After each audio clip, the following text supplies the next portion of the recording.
ನಮಸ್ಕಾರ ವಿದ್ಯಾರ್ಥಿಗಳೇ, ನನ್ನ ಹೆಸರು ಶಿವಕುಮಾರ್ ಸೂರ್ಯವಂಶಿ.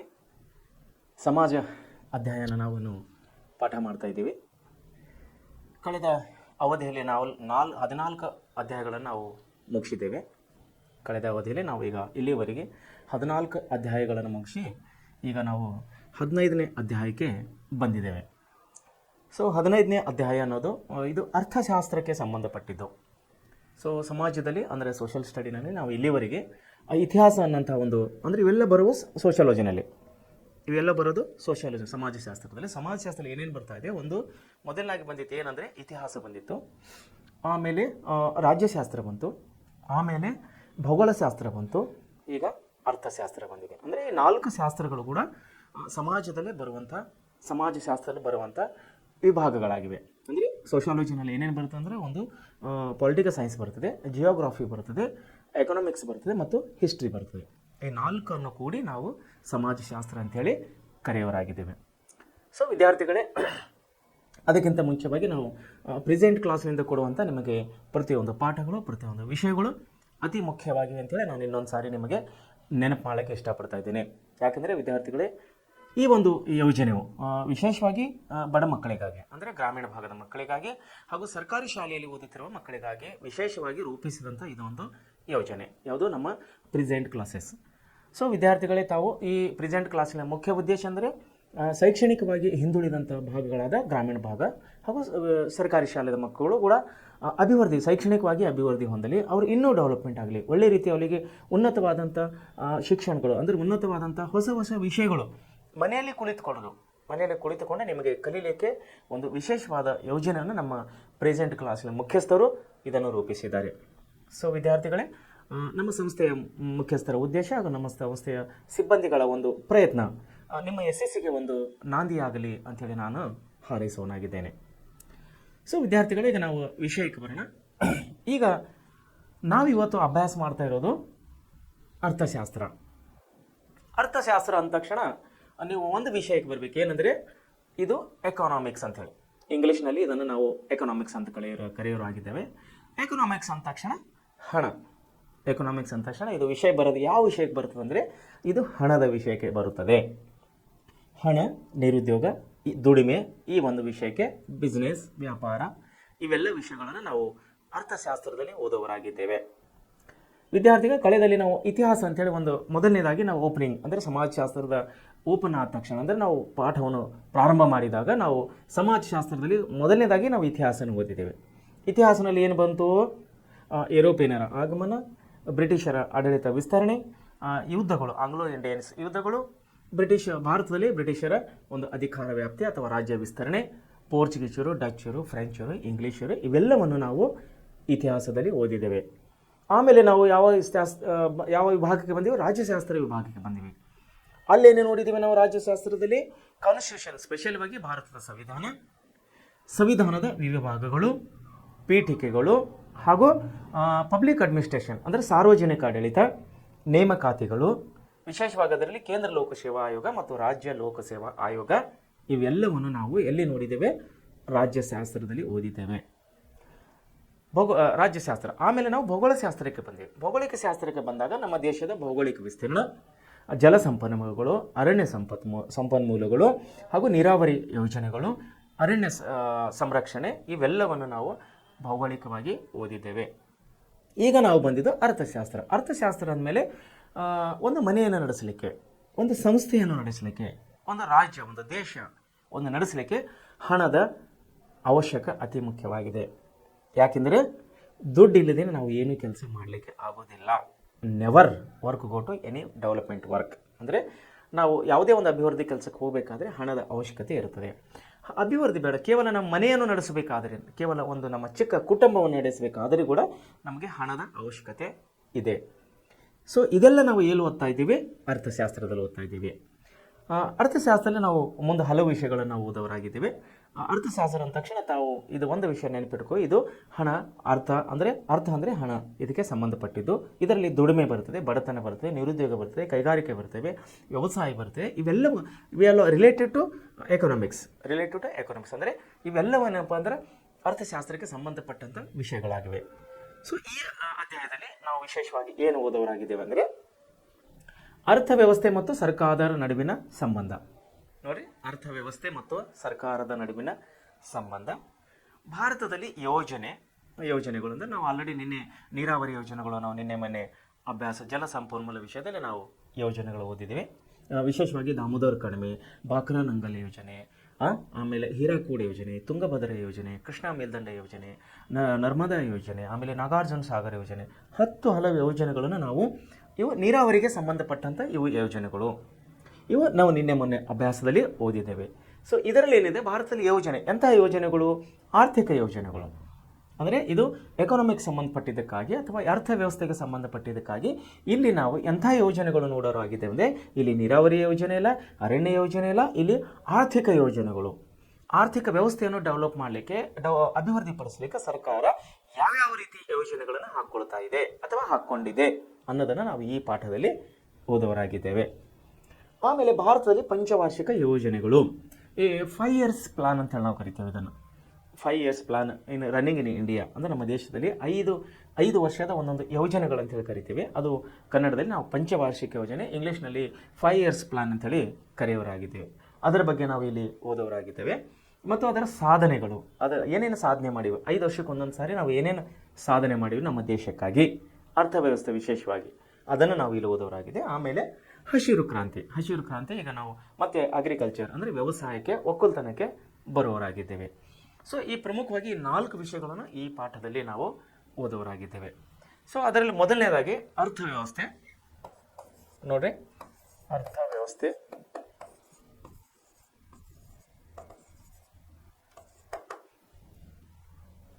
ಅರ್ಥವ್ಯವಸ್ಥೆ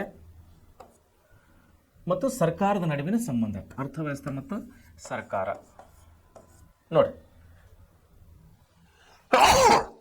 ಅರ್ಥವ್ಯವಸ್ಥೆ ಮತ್ತು ಸರ್ಕಾರ ಇಬ್ಬರ ಮಧ್ಯೆ ಅಂದರೆ ಅರ್ಥವ್ಯವಸ್ಥೆ ಮತ್ತು ಸರ್ಕಾರ ಮಧ್ಯೆ ಯಾವ ರೀತಿ ಒಂದು ಸಂಬಂಧವನ್ನು ಇದೆ ಅನ್ನೋದನ್ನು ನಾವು ಮೊದಲನೇದಾಗಿ ನೋಡುವರಾಗಿದ್ದೇವೆ. ಸೊ ಮಾನವನ ಎಲ್ಲ ಆರ್ಥಿಕ ಚಟುವಟಿಕೆಗಳ ಒಂದು ಸಂಘಟಿತ ವ್ಯವಸ್ಥೆಯೇ ಅರ್ಥವ್ಯವಸ್ಥೆ. ನೋಡಿ, ನಾನು ಮುಂಚೆ ಹೇಳಿದಾಗೆ ನಿಮಗೆ ಮನುಷ್ಯನ ಜೀವನ ಮಾಡಬೇಕಂದ್ರೆ, ಒಂದು ದಿವಸ ಕಳಿಬೇಕಾದರೆ, 1 ಗಂಟೆ ಕಳಿಬೇಕಾದರೆ ಮನುಷ್ಯನಿಗೆ ಹಣದ ಅವಶ್ಯಕತೆ ಇದೆ, ದುಡ್ಡಿನ ಅವಶ್ಯಕತೆ ಇದೆ.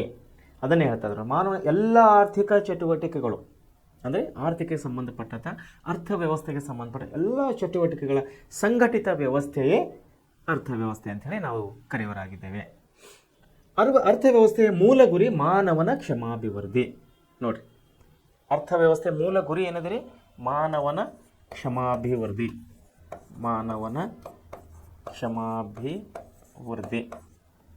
ಅಂದರೆ ಮಾನವನ ಕ್ಷಮಾಭಿವೃದ್ಧಿ ಅಂದ್ರೆ ಏನು? ಮನುಷ್ಯನು ಕ್ಷೇಮವಾಗಿ ಬಾಳಬೇಕು, ಮನುಷ್ಯನು ಕ್ಷೇಮವಾಗಿ ಸಂತೋಷವಾಗಿ ಅವನು ಜೀವನವನ್ನು ಮಾಡಬೇಕು, ಸಂಸಾರವನ್ನು ಮಾಡಬೇಕು, ತನ್ನ ದಿನನಿತ್ಯದ ಕೆಲಸಗಳನ್ನು ಮಾಡಬೇಕು. ದಟ್ ಕಾಲ್ಡ್ ಮಾನವನ ಕ್ಷಮಾಭಿವೃದ್ಧಿ. ಸೊ ಮಾನವನ ಕ್ಷಮಾಭಿವೃದ್ಧಿಗೆ ಅರ್ಥವ್ಯವಸ್ಥೆಗೆ ಏನು ಸಂಬಂಧ? ನಾನು ಹೇಳಿದಲ್ಲ ಮುಂಚೆ.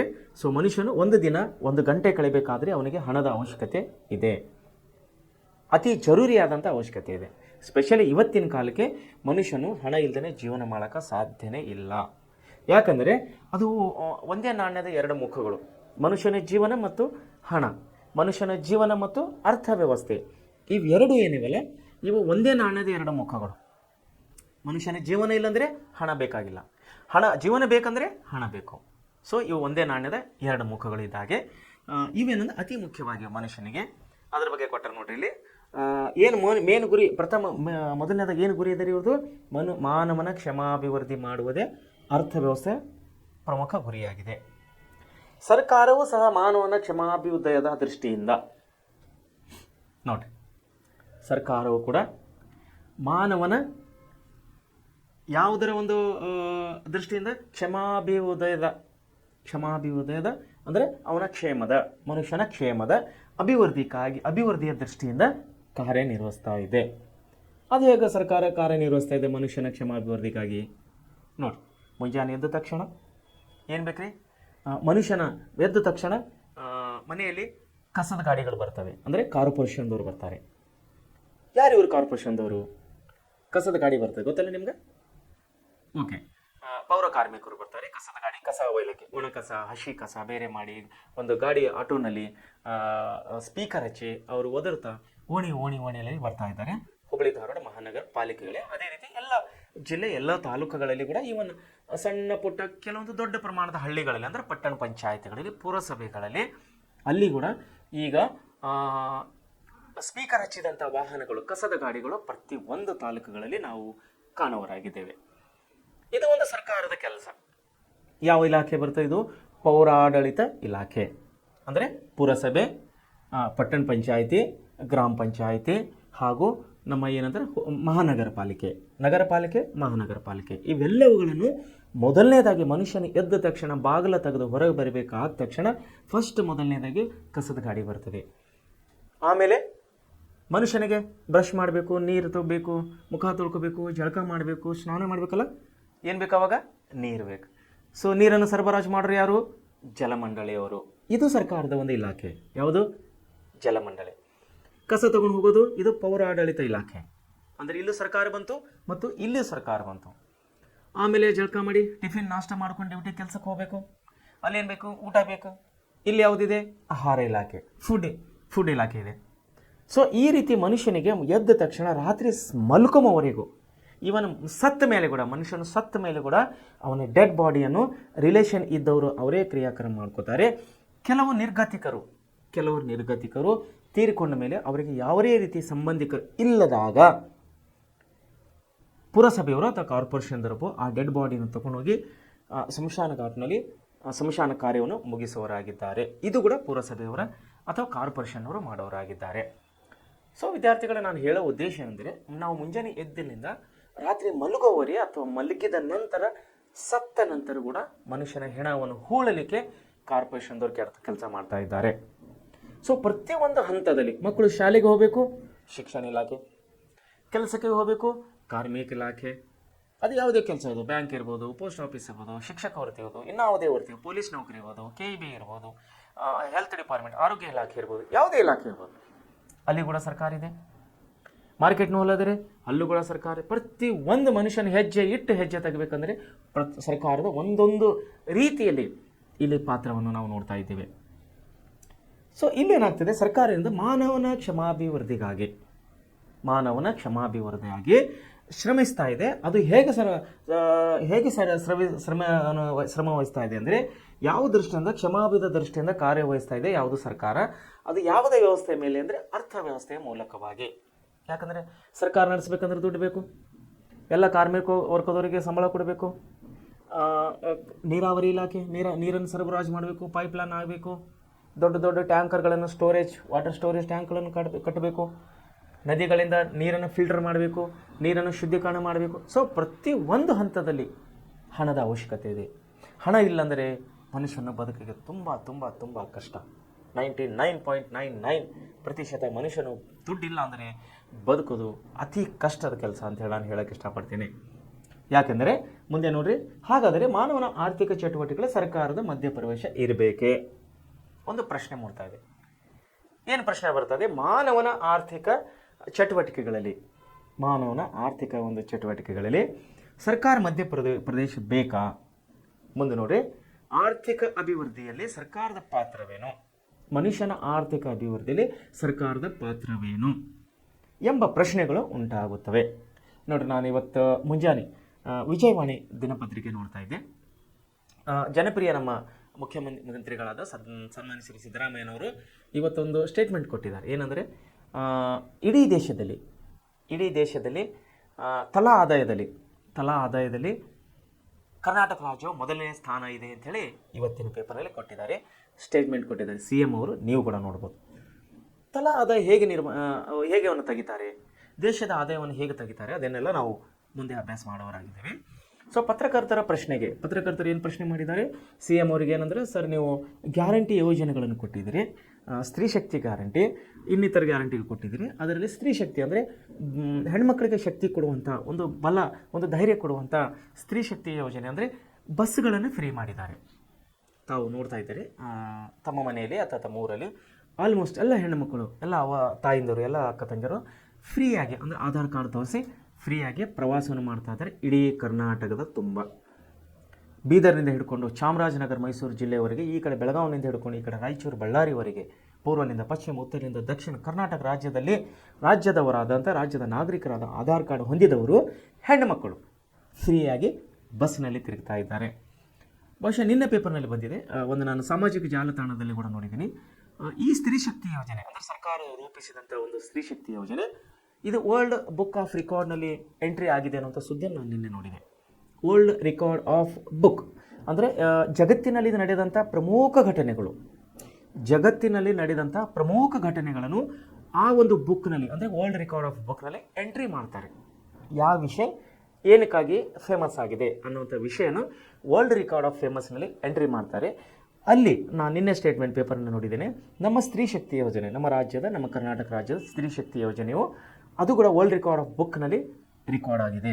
ಅಂದರೆ ಅತ್ಯಂತ ಯಶಸ್ವಿಯಾಗಿ ನಡೆದಂಥ ಒಂದು ಯೋಜನೆ, ವಿಶೇಷವಾಗಿ ಹೆಣ್ಮಕ್ಕಳಿಗಾಗಿ. ಅದರಲ್ಲಿ ಬಡವರು, ಕಾರ್ಮಿಕರು, ಕೆಲಸಕ್ಕೆ ಹೋಗುವಂಥ ಹೆಣ್ಮಕ್ಕಳಿಗೆ ತುಂಬ ಅನುಕೂಲ ಆಗಿದೆ ಅಂತೇಳಿ ಅದರಲ್ಲಿ ವಿಶ್ಲೇಷಣೆಯನ್ನು ಕೊಟ್ಟಿದ್ದಾರೆ. ಸೊ ಇದು ಪ್ರತ್ಯಕ್ಷವಾಗಿ ಹಾಗೂ ಪರೋಕ್ಷವಾಗಿ ಈ ಯೋಜನೆ, ಸ್ತ್ರೀ ಶಕ್ತಿ ಯೋಜನೆ ಪರೋಕ್ಷವಾಗಿ ಪ್ರತ್ಯಕ್ಷವಾಗಿ ಸ್ತ್ರೀಯರ ಅಂದರೆ ಒಂದು ಕುಟುಂಬದ ಆರ್ಥಿಕ ಅಭಿವೃದ್ಧಿಗೆ ಒಂದು ಪೂರಕವಾಗಿದೆ ಅಂತೇಳಿ ನಮ್ಮ CM ಅವರು ಹೇಳಿದ್ದಾರೆ. ಏನು ಹೇಳಿದ್ದಾರೆ? ಒಂದು ಹೆಣ್ಣು ಮಗಳು ಬೆಂಗಳೂರು ಅಂತಲ್ಲ, ನಮ್ಮ ದೊಡ್ಡ ದೊಡ್ಡ ನಗರಗಳು, ಎರಡನೇ ಸ್ತರದ ನಗರಗಳಾದಂಥ ಹುಬ್ಬಳ್ಳಿ, ಧಾರವಾಡ, ಮ್ಯಾಂಗ್ಳೂರು, ಬೆಳಗಾವಿ ಹಾಗೂ ಮೈಸೂರು, ಇಂಥ ದೊಡ್ಡ ದೊಡ್ಡ ನಗರಗಳಲ್ಲಿ ಸ್ತ್ರೀಯರು ಪ್ರೈವೇಟ್ ಅಂದರೆ ಖಾಸಗಿ ಕೆಲಸಕ್ಕೆ ಹೋಗುವಂಥ ಹೆಣ್ಣು ಮಕ್ಕಳನ್ನು ನಾವು ತುಂಬ ಜನರನ್ನು ನೋಡ್ತಾ ಇದ್ದೇವೆ. ಒಂದು ಹೆಣ್ಣು ಮಗಳು ಕೆಲಸಕ್ಕೆ, ಮನೆಯಿಂದ ಕೆಲಸಕ್ಕೆ ಹೋಗಿ ಸಾಯಂಕಾಲ ಮನೆಗೆ ಬರಬೇಕಾದ್ರೆ ಒಂದು ತಿಂಗಳಿಗೆ ಸರಾಸರಿ 2,000ರಿಂದ 3,000 ರೂಪಾಯಿ ಬಸ್ಸಿನ ಟಿಕೆಟ್ಗೆ ಯೂಸ್ ಮಾಡ್ತಾ ಇದ್ದರು ಮುಂಚೆ. ಸೊ ಈ ಸ್ತ್ರೀ ಶಕ್ತಿ ಯೋಜನೆ ಅಂದರೆ CM ಸಿದ್ದರಾಮಯ್ಯ ಅವರು ರೂಪಿಸಿದಂಥ ಈ ಸ್ತ್ರೀ ಶಕ್ತಿ ಯೋಜನೆಯಿಂದ ಒಂದು ಹೆಣ್ಣುಮಗಳಿಗೆ ಕೇವಲ ಬಸ್ ಚಾರ್ಜವಾಗಿ ಅಂದರೆ ಕೆಲಸಕ್ಕೆ ಹೋಗುವ ಮತ್ತು ಬರುವುದ ಬಸ್ ಚಾರ್ಜನೇ ಸರಾಸರಿ 2,000ರಿಂದ 3,000 ರೂಪಾಯಿ ಅಲ್ಲಿ ಉಳಿತಾಯ ಆಗ್ತಾ ಇದೆ ಅಂಥೇಳಿ CM ಅವರು ಇದಕ್ಕೇ ಇದು ತನ್ನ ಅಪ್ರಿಸಿಯೇಟ್ ಮಾಡಿದ್ದಾರೆ, ಅಂದರೆ ಅವರು ಒಪ್ಕೊಂಡಿದ್ದಾರೆ. ಎರಡನೇದಾಗಿ ಹೆಣ್ಣು ಮಕ್ಕಳ ಖಾತೆಗೆ ಅಂದರೆ BPL ಕಾರ್ಡ್ ಹೊಂದಿದಂಥ ಎಲ್ಲರ ನಮ್ಮ ರಾಜ್ಯದ ಎಲ್ಲ ಹೆಣ್ಣು ಮಕ್ಕಳಿಗೆ ಮನೆ ಖರ್ಚಿಗಾಗಿ ತಿಂಗಳಿಗೆ 2,000 ರೂಪಾಯಿ ಹಾಕ್ತಾ ಇದ್ದಾರೆ. ಸೊ 2 ಪ್ಲಸ್ ಅಲ್ಲಿ 2ರಿಂದ 3 ಅಂದರೆ 5,000 ರೂಪಾಯಿ. ಹಾಗೂ ಇನ್ನಿತರ ಯೋಜನೆಗಳಿಂದ ಅಂದರೆ ಸರಾಸರಿ 5ರಿಂದ 6,000 ರೂಪಾಯಿ ನಮ್ಮ ರಾಜ್ಯದ ಹೆಣ್ಣು ಮಕ್ಕಳಿಗಾಗಿ ನಮ್ಮ ಸರ್ಕಾರ ಖರ್ಚು ಮಾಡ್ತಾ ಇದೆ. ಈ ಖರ್ಚನ್ನು ಇದಕ್ಕಿಂತ ಮುಂಚೆ ಹೆಣ್ಣು ಮಕ್ಕಳು ದುಡಿದು ಅಂದರೆ ಹೆಣ್ಣು ಮಕ್ಕಳಾಗಲಿ ಅಥವಾ ಮನೆಯ ಯಜಮಾನ ಗಂಡು ಮಗಾಗಲಿ ದುಡಿದು ಖರ್ಚು ಮಾಡಬೇಕಾಗಿತ್ತು. ಇಲ್ಲೇನು ಮಾಡ್ತಾ ಇದೆ, ಸರ್ಕಾರವು ಇವರಿಗೆ ಸಪೋರ್ಟ್ ಮಾಡ್ತಾ ಇದೆ, ಡೈರೆಕ್ಟಾಗಿ ಸಪೋರ್ಟ್ ಮಾಡ್ತಾ ಇದರಿಂದ ಒಂದು ಮನೆಗೆ ಒಂದು ಹೆಣ್ಣಿಗೆ ಸರಾಸರಿ 5ರಿಂದ 6,000 ರೂಪಾಯಿ ಉಳಿತಾಯ ಆಗಿದೆ. ಇಂಟು ನಮ್ಮ ರಾಜ್ಯದ ಎಷ್ಟು ಹೆಣ್ಣುಮಕ್ಕಳಿದ್ದಾರೆ ಅಷ್ಟು ಹಣವನ್ನು ನಮ್ಮ ಆರ್ಥಿಕ ಅಭಿವೃದ್ಧಿಗೆ ಇದು ಪೂರಕವಾಗಿದೆ ಅಂಥೇಳಿ CM ಸಿದ್ದರಾಮಯ್ಯನವರು ಹೇಳಿದ್ದಾರೆ. ಅದು ಹೇಗೆಂದರೆ, ಒಂದು ಹೆಣ್ಣುಮಗಳು, ನಾನು ಪೇಪರ್ಗಳ ಸ್ಟೇಟ್ಮೆಂಟ್ ಕೂಡ ನೋಡಿದ್ದೇನೆ, 8-10 ತಿಂಗಳ ಸಿದ್ದರಾಮಯ್ಯನವರ ಹಣ 2,000 ರೂಪಾಯಿ ಬಂದದ್ದಂತ ಅಲ್ಲೇ ಸ್ತ್ರೀ ಶಕ್ತಿ ಹಣ ದುಡ್ಡು ಜಮಾ ಮಾಡಿ ಕೆಲವೊಬ್ಬರು ಮನೆಯಲ್ಲಿ TV ಖರೀದಿ ಮಾಡಿದ್ದಾರೆ, ಕೆಲವೊಬ್ಬರು ಬೈಕ್ ತೊಗೊಂಡಿದ್ದಾರೆ, ಡೌನ್ ಪೇಮೆಂಟ್ ಮಾಡಿ ಬೈಕ್ ತೊಗೊಂಡಿದ್ದಾರೆ, ಒಳ್ಳೊಳ್ಳೆ ಸೀರೆ ತೊಗೋತಾ ಇದ್ದಾರೆ ಹೆಣ್ಣುಮಕ್ಕಳು, ಬಂಗಾರ ಮಾಡಿಸ್ಕೊತಾ ಇದ್ದಾರೆ, ಮನೆಯಲ್ಲಿ TV ತೊಗೋತಾ ಇದ್ದಾರೆ. ಸೊ ಹೇಳುವ ಉದ್ದೇಶ ಏನಂದರೆ ಆರ್ಥಿಕ ಬೆಳವಣಿಗೆ, ಒಂದು ಕುಟುಂಬದ ಆರ್ಥಿಕ ಬೆಳವಣಿಗೆಗೆ ಈ ಯೋಜನೆ ಚೆನ್ನಾಗಿ ಆಗಿದೆ, ಸಹಾಯ ಆಗಿದೆ ಅಂತೇಳಿ ಸರ್ಕಾರದವರು ಅವರು ಒಪ್ಪಿಕೊಳ್ತಾ ಇದ್ದಾರೆ. ಮತ್ತು ಗಿನ್ನಿಸ್ ರೆಕಾರ್ಡ್ ಬುಕ್ನಲ್ಲಿ ಕೂಡ ಆಗಿದೆ, ರೆಕಾರ್ಡ್ಸ್ ಆಫ್ ಬುಕ್ನಲ್ಲಿ ಕೂಡ ಆಗಿದೆ. ಸೊ ಇದನ್ನು ಏನು ಹೇಳ್ತಾ ಇದ್ದೆ ಅಂದರೆ, ಸರ್ಕಾರ ಮಧ್ಯಪ್ರದೇಶ ಬೇಕಾ, ಈ ವಿಷಯ ನಾನು ಯಾಕೆ ತೆಗೆದೆ ತಾವು ಅಬ್ಸರ್ವ್ ಮಾಡಬೇಕು. ಈ ಸ್ತ್ರೀ ಶಕ್ತಿ ಯೋಜನೆ, ಸರ್ಕಾರದ ಸಿಗುವಂಥ ಗ್ಯಾರಂಟಿ ಯೋಜನೆಗಳು ನಾನು ಯಾಕೆ ತೆಗೆದೆ ಅಂದರೆ, ಇಲ್ಲಿ ಒಂದು ಇದು ಬಂದಿದೆ, ಒಂದು ಲೈನ್ ಬಂದಿದೆ. ಏನಂದರೆ, ಮಾನವನ ಆರ್ಥಿಕ ಚಟುವಟಿಕೆಗಳಲ್ಲಿ ಸರ್ಕಾರ ಮಧ್ಯಪ್ರವೇಶ ಬೇಕಾ? ಸೊ ವಿದ್ಯಾರ್ಥಿಗಳೇ ಬೇಕು ನೋಡಿರಿ, ಮಧ್ಯಪ್ರವೇಶಿಸಿದಂಥ ಗ್ಯಾರಂಟಿ ಯೋಜನೆಗಳಿಂದ ಎಷ್ಟೋ ಬಡ ಕುಟುಂಬಗಳಿಗೆ ಅನುಕೂಲವಾಗಿದೆ. ಮುಂದೆ ನಾವು ನೋಡಬೇಕಾದ್ರೆ 19ನೇ ಶತಮಾನದ ಅಂತ್ಯದವರೆಗೆ ಮಾನವನ ಆರ್ಥಿಕ ಚಟುವಟಿಕೆಗಳಲ್ಲಿ ಸರ್ಕಾರದ ಮಧ್ಯಪ್ರವೇಶ ಇರಬಾರದು ಎಂದು ಅಂದಿನ ಹಲವು ಅರ್ಥಶಾಸ್ತ್ರಜ್ಞರು ಅಭಿಪ್ರಾಯ ಪಟ್ಟಿದ್ದರು. ನೋಡಿರಿ, 19ನೇ ಶತಮಾನದ ಅಂತ್ಯದವರೆಗೆ, 19ನೇ ಶತಮಾನ ಮುಕ್ತಾಯ ಆಗುವವರೆಗೆ ನಮ್ಮ ಎಲ್ಲ ಆರ್ಥಿಕ ತಜ್ಞರು, ಆರ್ಥಿಕ ವಿದ್ವಾಂಸರು ಏನು ಅಭಿಪ್ರಾಯಪಟ್ಟಿದ್ದರು ಅಂದರೆ, ಸರ್ಕಾರವು ಮನುಷ್ಯನ ಆರ್ಥಿಕ ಚಟುವಟಿಕೆಗಳಲ್ಲಿ ಮಧ್ಯಪ್ರವೇಶ ಮಾಡಬಾರದು ಅಂಥೇಳಿ ಅಭಿಪ್ರಾಯವನ್ನು ಪಟ್ಟಿದ್ದರು. ಆಮೇಲೆ ಏನಾಯ್ತಂದ್ರೆ, ಆಗ ಸರ್ಕಾರಗಳು ಕೇವಲ ರಾಷ್ಟ್ರ ರಕ್ಷಣೆ, ನ್ಯಾಯ ನಿರ್ಣಯ, ಶಾಂತಿ ಸುವ್ಯವಸ್ಥೆ ಪಾಲನೆ ಮುಂತಾದ ಮೂಲಭೂತ ಕಾರ್ಯಗಳನ್ನಷ್ಟೇ ನಿರ್ವಹಿಸ್ತಾ ಇದ್ದರು. ಸೊ ಮನುಷ್ಯನ ಆರ್ಥಿಕ ಚಟುವಟಿಕೆಗಳಲ್ಲಿ ಸರ್ಕಾರ ಭಾಗಿಯಾಗಬಾರ್ದು ಅಂತ ಎಲ್ಲ ಆರ್ಥಿಕ ಪಂಡಿತರು ಹೇಳಿದಾಗ ಅಲ್ಲಿ ಏನು ಮಾಡ್ತು ಸರ್ಕಾರ? ಕೇವಲ ಶಾಂತಿ ಸುವ್ಯವಸ್ಥೆ, ನ್ಯಾಯ ನಿರ್ಣಯ, ರಾಷ್ಟ್ರ ರಕ್ಷಣೆ ಮತ್ತು ಮೂಲಭೂತ ಸೌಕರ್ಯಗಳನ್ನು ಒದಗಿಸಿಕೊಡಲು ಈ 4 ಅಂಶಗಳ ಮೇಲೆ ಸರ್ಕಾರ ಇಲ್ಲಿ ಹೆಚ್ಚು ಗಮನ ಕೊಡ್ತಾ ಇತ್ತು. ಮುಂದೆ ಏನಾಯ್ತಂದರೆ, ಆದರೆ 20ನೇ ಶತಮಾನದ ಕಲ್ಯಾಣ ರಾಜ್ಯಗಳ ಉದಯದೊಂದಿಗೆ 20ನೇ ಶತಮಾನದೇ ಬಹಳಷ್ಟು ಈ ಜಗತ್ತಿನ ಎಲ್ಲ ರಾಷ್ಟ್ರಗಳು, ಆಲ್ಮೋಸ್ಟ್ ಬಹುತೇಕ ರಾಷ್ಟ್ರಗಳು ಗುಲಾಮಗಿರಿಯಿಂದ ಸ್ವತಂತ್ರಗೊಂಡವು, ಇನ್ಕ್ಲೂಡಿಂಗ್ ಇಂಡಿಯಾ. ಅಂದರೆ ನಮ್ಮ ದೇಶವನ್ನು ಹಿಡಿದುಕೊಂಡು ಜಗತ್ತಿನ ಎಲ್ಲ ರಾಷ್ಟ್ರಗಳು, ಆಲ್ಮೋಸ್ಟ್ ಬಹುತೇಕ ರಾಷ್ಟ್ರಗಳು ಸ್ವಾತಂತ್ರ್ಯವನ್ನು ಪಡೆದವು ಬ್ರಿಟಿಷರಿಂದ. ಸೊ ಅಲ್ಲಿ ಏನಾಯ್ತಂದರೆ ಕಲ್ಯಾಣ ರಾಜ್ಯಗಳ ಉದಯಗಳು ಅಂದರೆ ಆಲ್ಮೋಸ್ಟ್ ಏನಾಯ್ತಂದ್ರೆ ಒಂದು ಬಂಡವಾಳಶಾಹಿ, ಅಧಿಕಾರಶಾಹಿ, ಗುಲಾಮಗಿರಿ ಪದ್ಧತಿ ಏನಿತ್ತಲ್ಲ ಬ್ರಿಟಿಷರದು, ಆ ಪದ್ಧತಿಯನ್ನು ಹೋಗಿ, ಆ ಅಧಿಕಾರನ ಹೋಗಿ ಈಗೇನಾಗ್ತದೆ, ಎಲ್ಲ ಕಡೆ ಸ್ವತಂತ್ರ ರಾಜ್ಯಗಳು, ಸ್ವತಂತ್ರ ಸರ್ಕಾರಗಳು ಹುಟ್ಟಿಕೊಂಡವು. ಇವೇನು ಸ್ವತಂತ್ರ ಸರ್ಕಾರ ಹುಟ್ಟುಕೊಂಡಲ್ಲ, ಅವುಗಳಿಗೆ ನಾವು ಕಲ್ಯಾಣ ರಾಜ್ಯಗಳು ಅಂಥೇಳಿ ನಾವು ಕರೆಯವರಾಗಿದ್ದೇವೆ. ಸರ್ಕಾರಗಳ ಕಾರ್ಯಕ್ಷೇತ್ರ ವಿಸ್ತರಣೆ ಆಯಿತು. ನೋಡ್ರಿ, ಇಲ್ಲೇನಾಯಿತು, ಸರ್ಕಾರಗಳೇನಾಯ್ತು, ಕಾರ್ಯಕ್ಷೇತ್ರನೇ ವಿಸ್ತಾರವಾಯಿತು. ಯಾಕಂದರೆ ಮುಂಚೆ ಏನಾಯ್ತು ಅಂದರೆ ಬ್ರಿಟಿಷರಿದ್ದಾಗ ಅವ್ರು ಎಷ್ಟು ಹೇಳಿದ್ರು ಅಷ್ಟು ಮಾಡಿ ಸುಮ್ಮನೆ ಕೂತ್ಕೋಬೇಕಾಗಿತ್ತು. ಇಲ್ಲ, ಹಾಗಿಲ್ಲ. ಸ್ವತಂತ್ರ ಸರ್ಕಾರ ಬಂದಾಗ ಏನಾಯ್ತು, ಇಲ್ಲಿ ಚುನಾಯಿತ ಪ್ರತಿನಿಧಿಗಳು ಅಂದರೆ ಚುನಾವಣೆಯಲ್ಲಿ ಗೆದ್ದಂಥ ನಮ್ಮ ಜನಪ್ರತಿನಿಧಿ, MLA, MP, panchayat member, MLC, anyone, ಇಲ್ಲೇನಾಯ್ತು ಅವರಿಗೆ ಕಾರ್ಯಚಟುವಟಿಕೆನೇ ಹೆಚ್ಚಾಗ್ತವ್ರಿಗೆ, ಕಾರ್ಯವ್ಯಾಪ್ತಿಯೇ ಹೆಚ್ಚಾಗ್ತಿಲ್ಲ. ಮುಂಚೆ ಹಾಗಿದ್ದಿಲ್ಲ. ಬ್ರಿಟಿಷರು ಎಷ್ಟು ಹೇಳಿದ್ರು ಅಷ್ಟು ಕೆಲಸ ಮಾಡಿ ಸುಮ್ಮನೆ ಕೂತ್ಕೋಬೇಕಾಗಿತ್ತು. ಇಲ್ಲ, ಹಾಗಿಲ್ಲ. ಯಾಕಂದರೆ ನಮ್ಮ ದೇಶ, ನಮ್ಮ ಕುಟುಂಬ, ನಮ್ಮ ರಾಜ್ಯ, ನಮ್ಮ ಸಮಾಜ ಎಂಬಂಥ ಪರಿಜ್ಞಾನವನ್ನು ನಮ್ಮ ನಾಯಕರಿಗೆ, ಚುನಾಯಿತ ಸರ್ಕಾರಕ್ಕೆ ಏನು ಬಂತು, ಇಲ್ಲಿ ಕಾರ್ಯವ್ಯಾಪ್ತಿ ಕೂಡ ಇಲ್ಲಿ ಹೆಚ್ಚಾಗ್ತಾ ಬಂತು. ಯಾವ್ಯಾವ ಹೆಚ್ಚಾಗ್ತಾ ಬಂತಂದರೆ ಸರ್ಕಾರಗಳು ಎಲ್ಲ ಪ್ರಜೆಗಳಿಗೆ, ಚುನಾಯಿತ ಸರ್ಕಾರಗಳು ಎಲ್ಲ ತನ್ನ ಪ್ರಜೆಗಳಿಗೆ ಏನೇನು ಕೊಡ್ತಾ ಬಂದರು ಅವರು ಅಂದರೆ ಆಹಾರ ಕೊಡ್ತಾ ಬಂದರು. ನಾನು ಹೇಳ್ದಲ್ಲ ನಿಮಗೆ, ಆಹಾರ, ಆಮೇಲೆ ಬಟ್ಟೆ ಕೊಡ್ತಾ ಬಂದರು, ವಸತಿ ಮನೆಗಳು ಕೊಡ್ತಾ ಬಂದರು, ಶಿಕ್ಷಣವನ್ನು ಕೊಡ್ತಾ ಬಂದರು, ಆರೋಗ್ಯ ಕೊಡ್ತಾ ಬಂದರು, ಆಮೇಲೆ ನೈರ್ಮಲ್ಯ ಕೊಡ್ತಾ ಬಂದರು, ಸಾರಿಗೆ ಸಂಪರ್ಕ ಮುಂತಾದ ಹಲವು ಸೌಕರ್ಯಗಳನ್ನು ಒದಗಿಸಿಕೊಡಲು ಮುಂದಾದವು. ಎಷ್ಟೋ ದಿವಸ ಸ್ವತಂತ್ರ ಆದಮೇಲೆ ನಮ್ಮ ಸರ್ಕಾರಗಳಲ್ಲಿ ನಮಗೆ ಆರೋಗ್ಯ ಇಲಾಖೆ ಇದ್ದಿಲ್ಲ, ಹಾಸ್ಪಿಟಲ್ಸ್ ಇದ್ದಿಲ್ಲ, ಬಸ್ಸಿನಲ್ಲಿ ಹೋಗ್ಬೇಕಂದ್ರೆ ಬಸ್ಸುಗಳಿದ್ದಿಲ್ಲ, ಶಾಲೆಗೆ ಹೋಗ್ಬೇಕಂದ್ರೆ ಸರ್ಕಾರಿ ಶಾಲೆಗಳಿದ್ದಿಲ್ಲ, ಹೌದಲ್ಲ?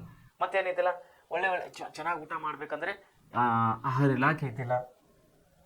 ಹೀಗೆ ನೈರ್ಮಲ್ಯ ಎಲ್ಲ ಕಡೆ ನೈರ್ಮಲ್ಯ ಮಾಡಬೇಕಂದ್ರೆ ಪೌರಾಡಳಿತ ಅಲ್ಲಿ ಇಲಾಖೆ ಇದ್ದಿಲ್ಲ, ಕಾರ್ಪೊರೇಷನ್ ಡಿಪಾರ್ಟ್ಮೆಂಟ್ ಇದ್ದಿಲ್ಲ.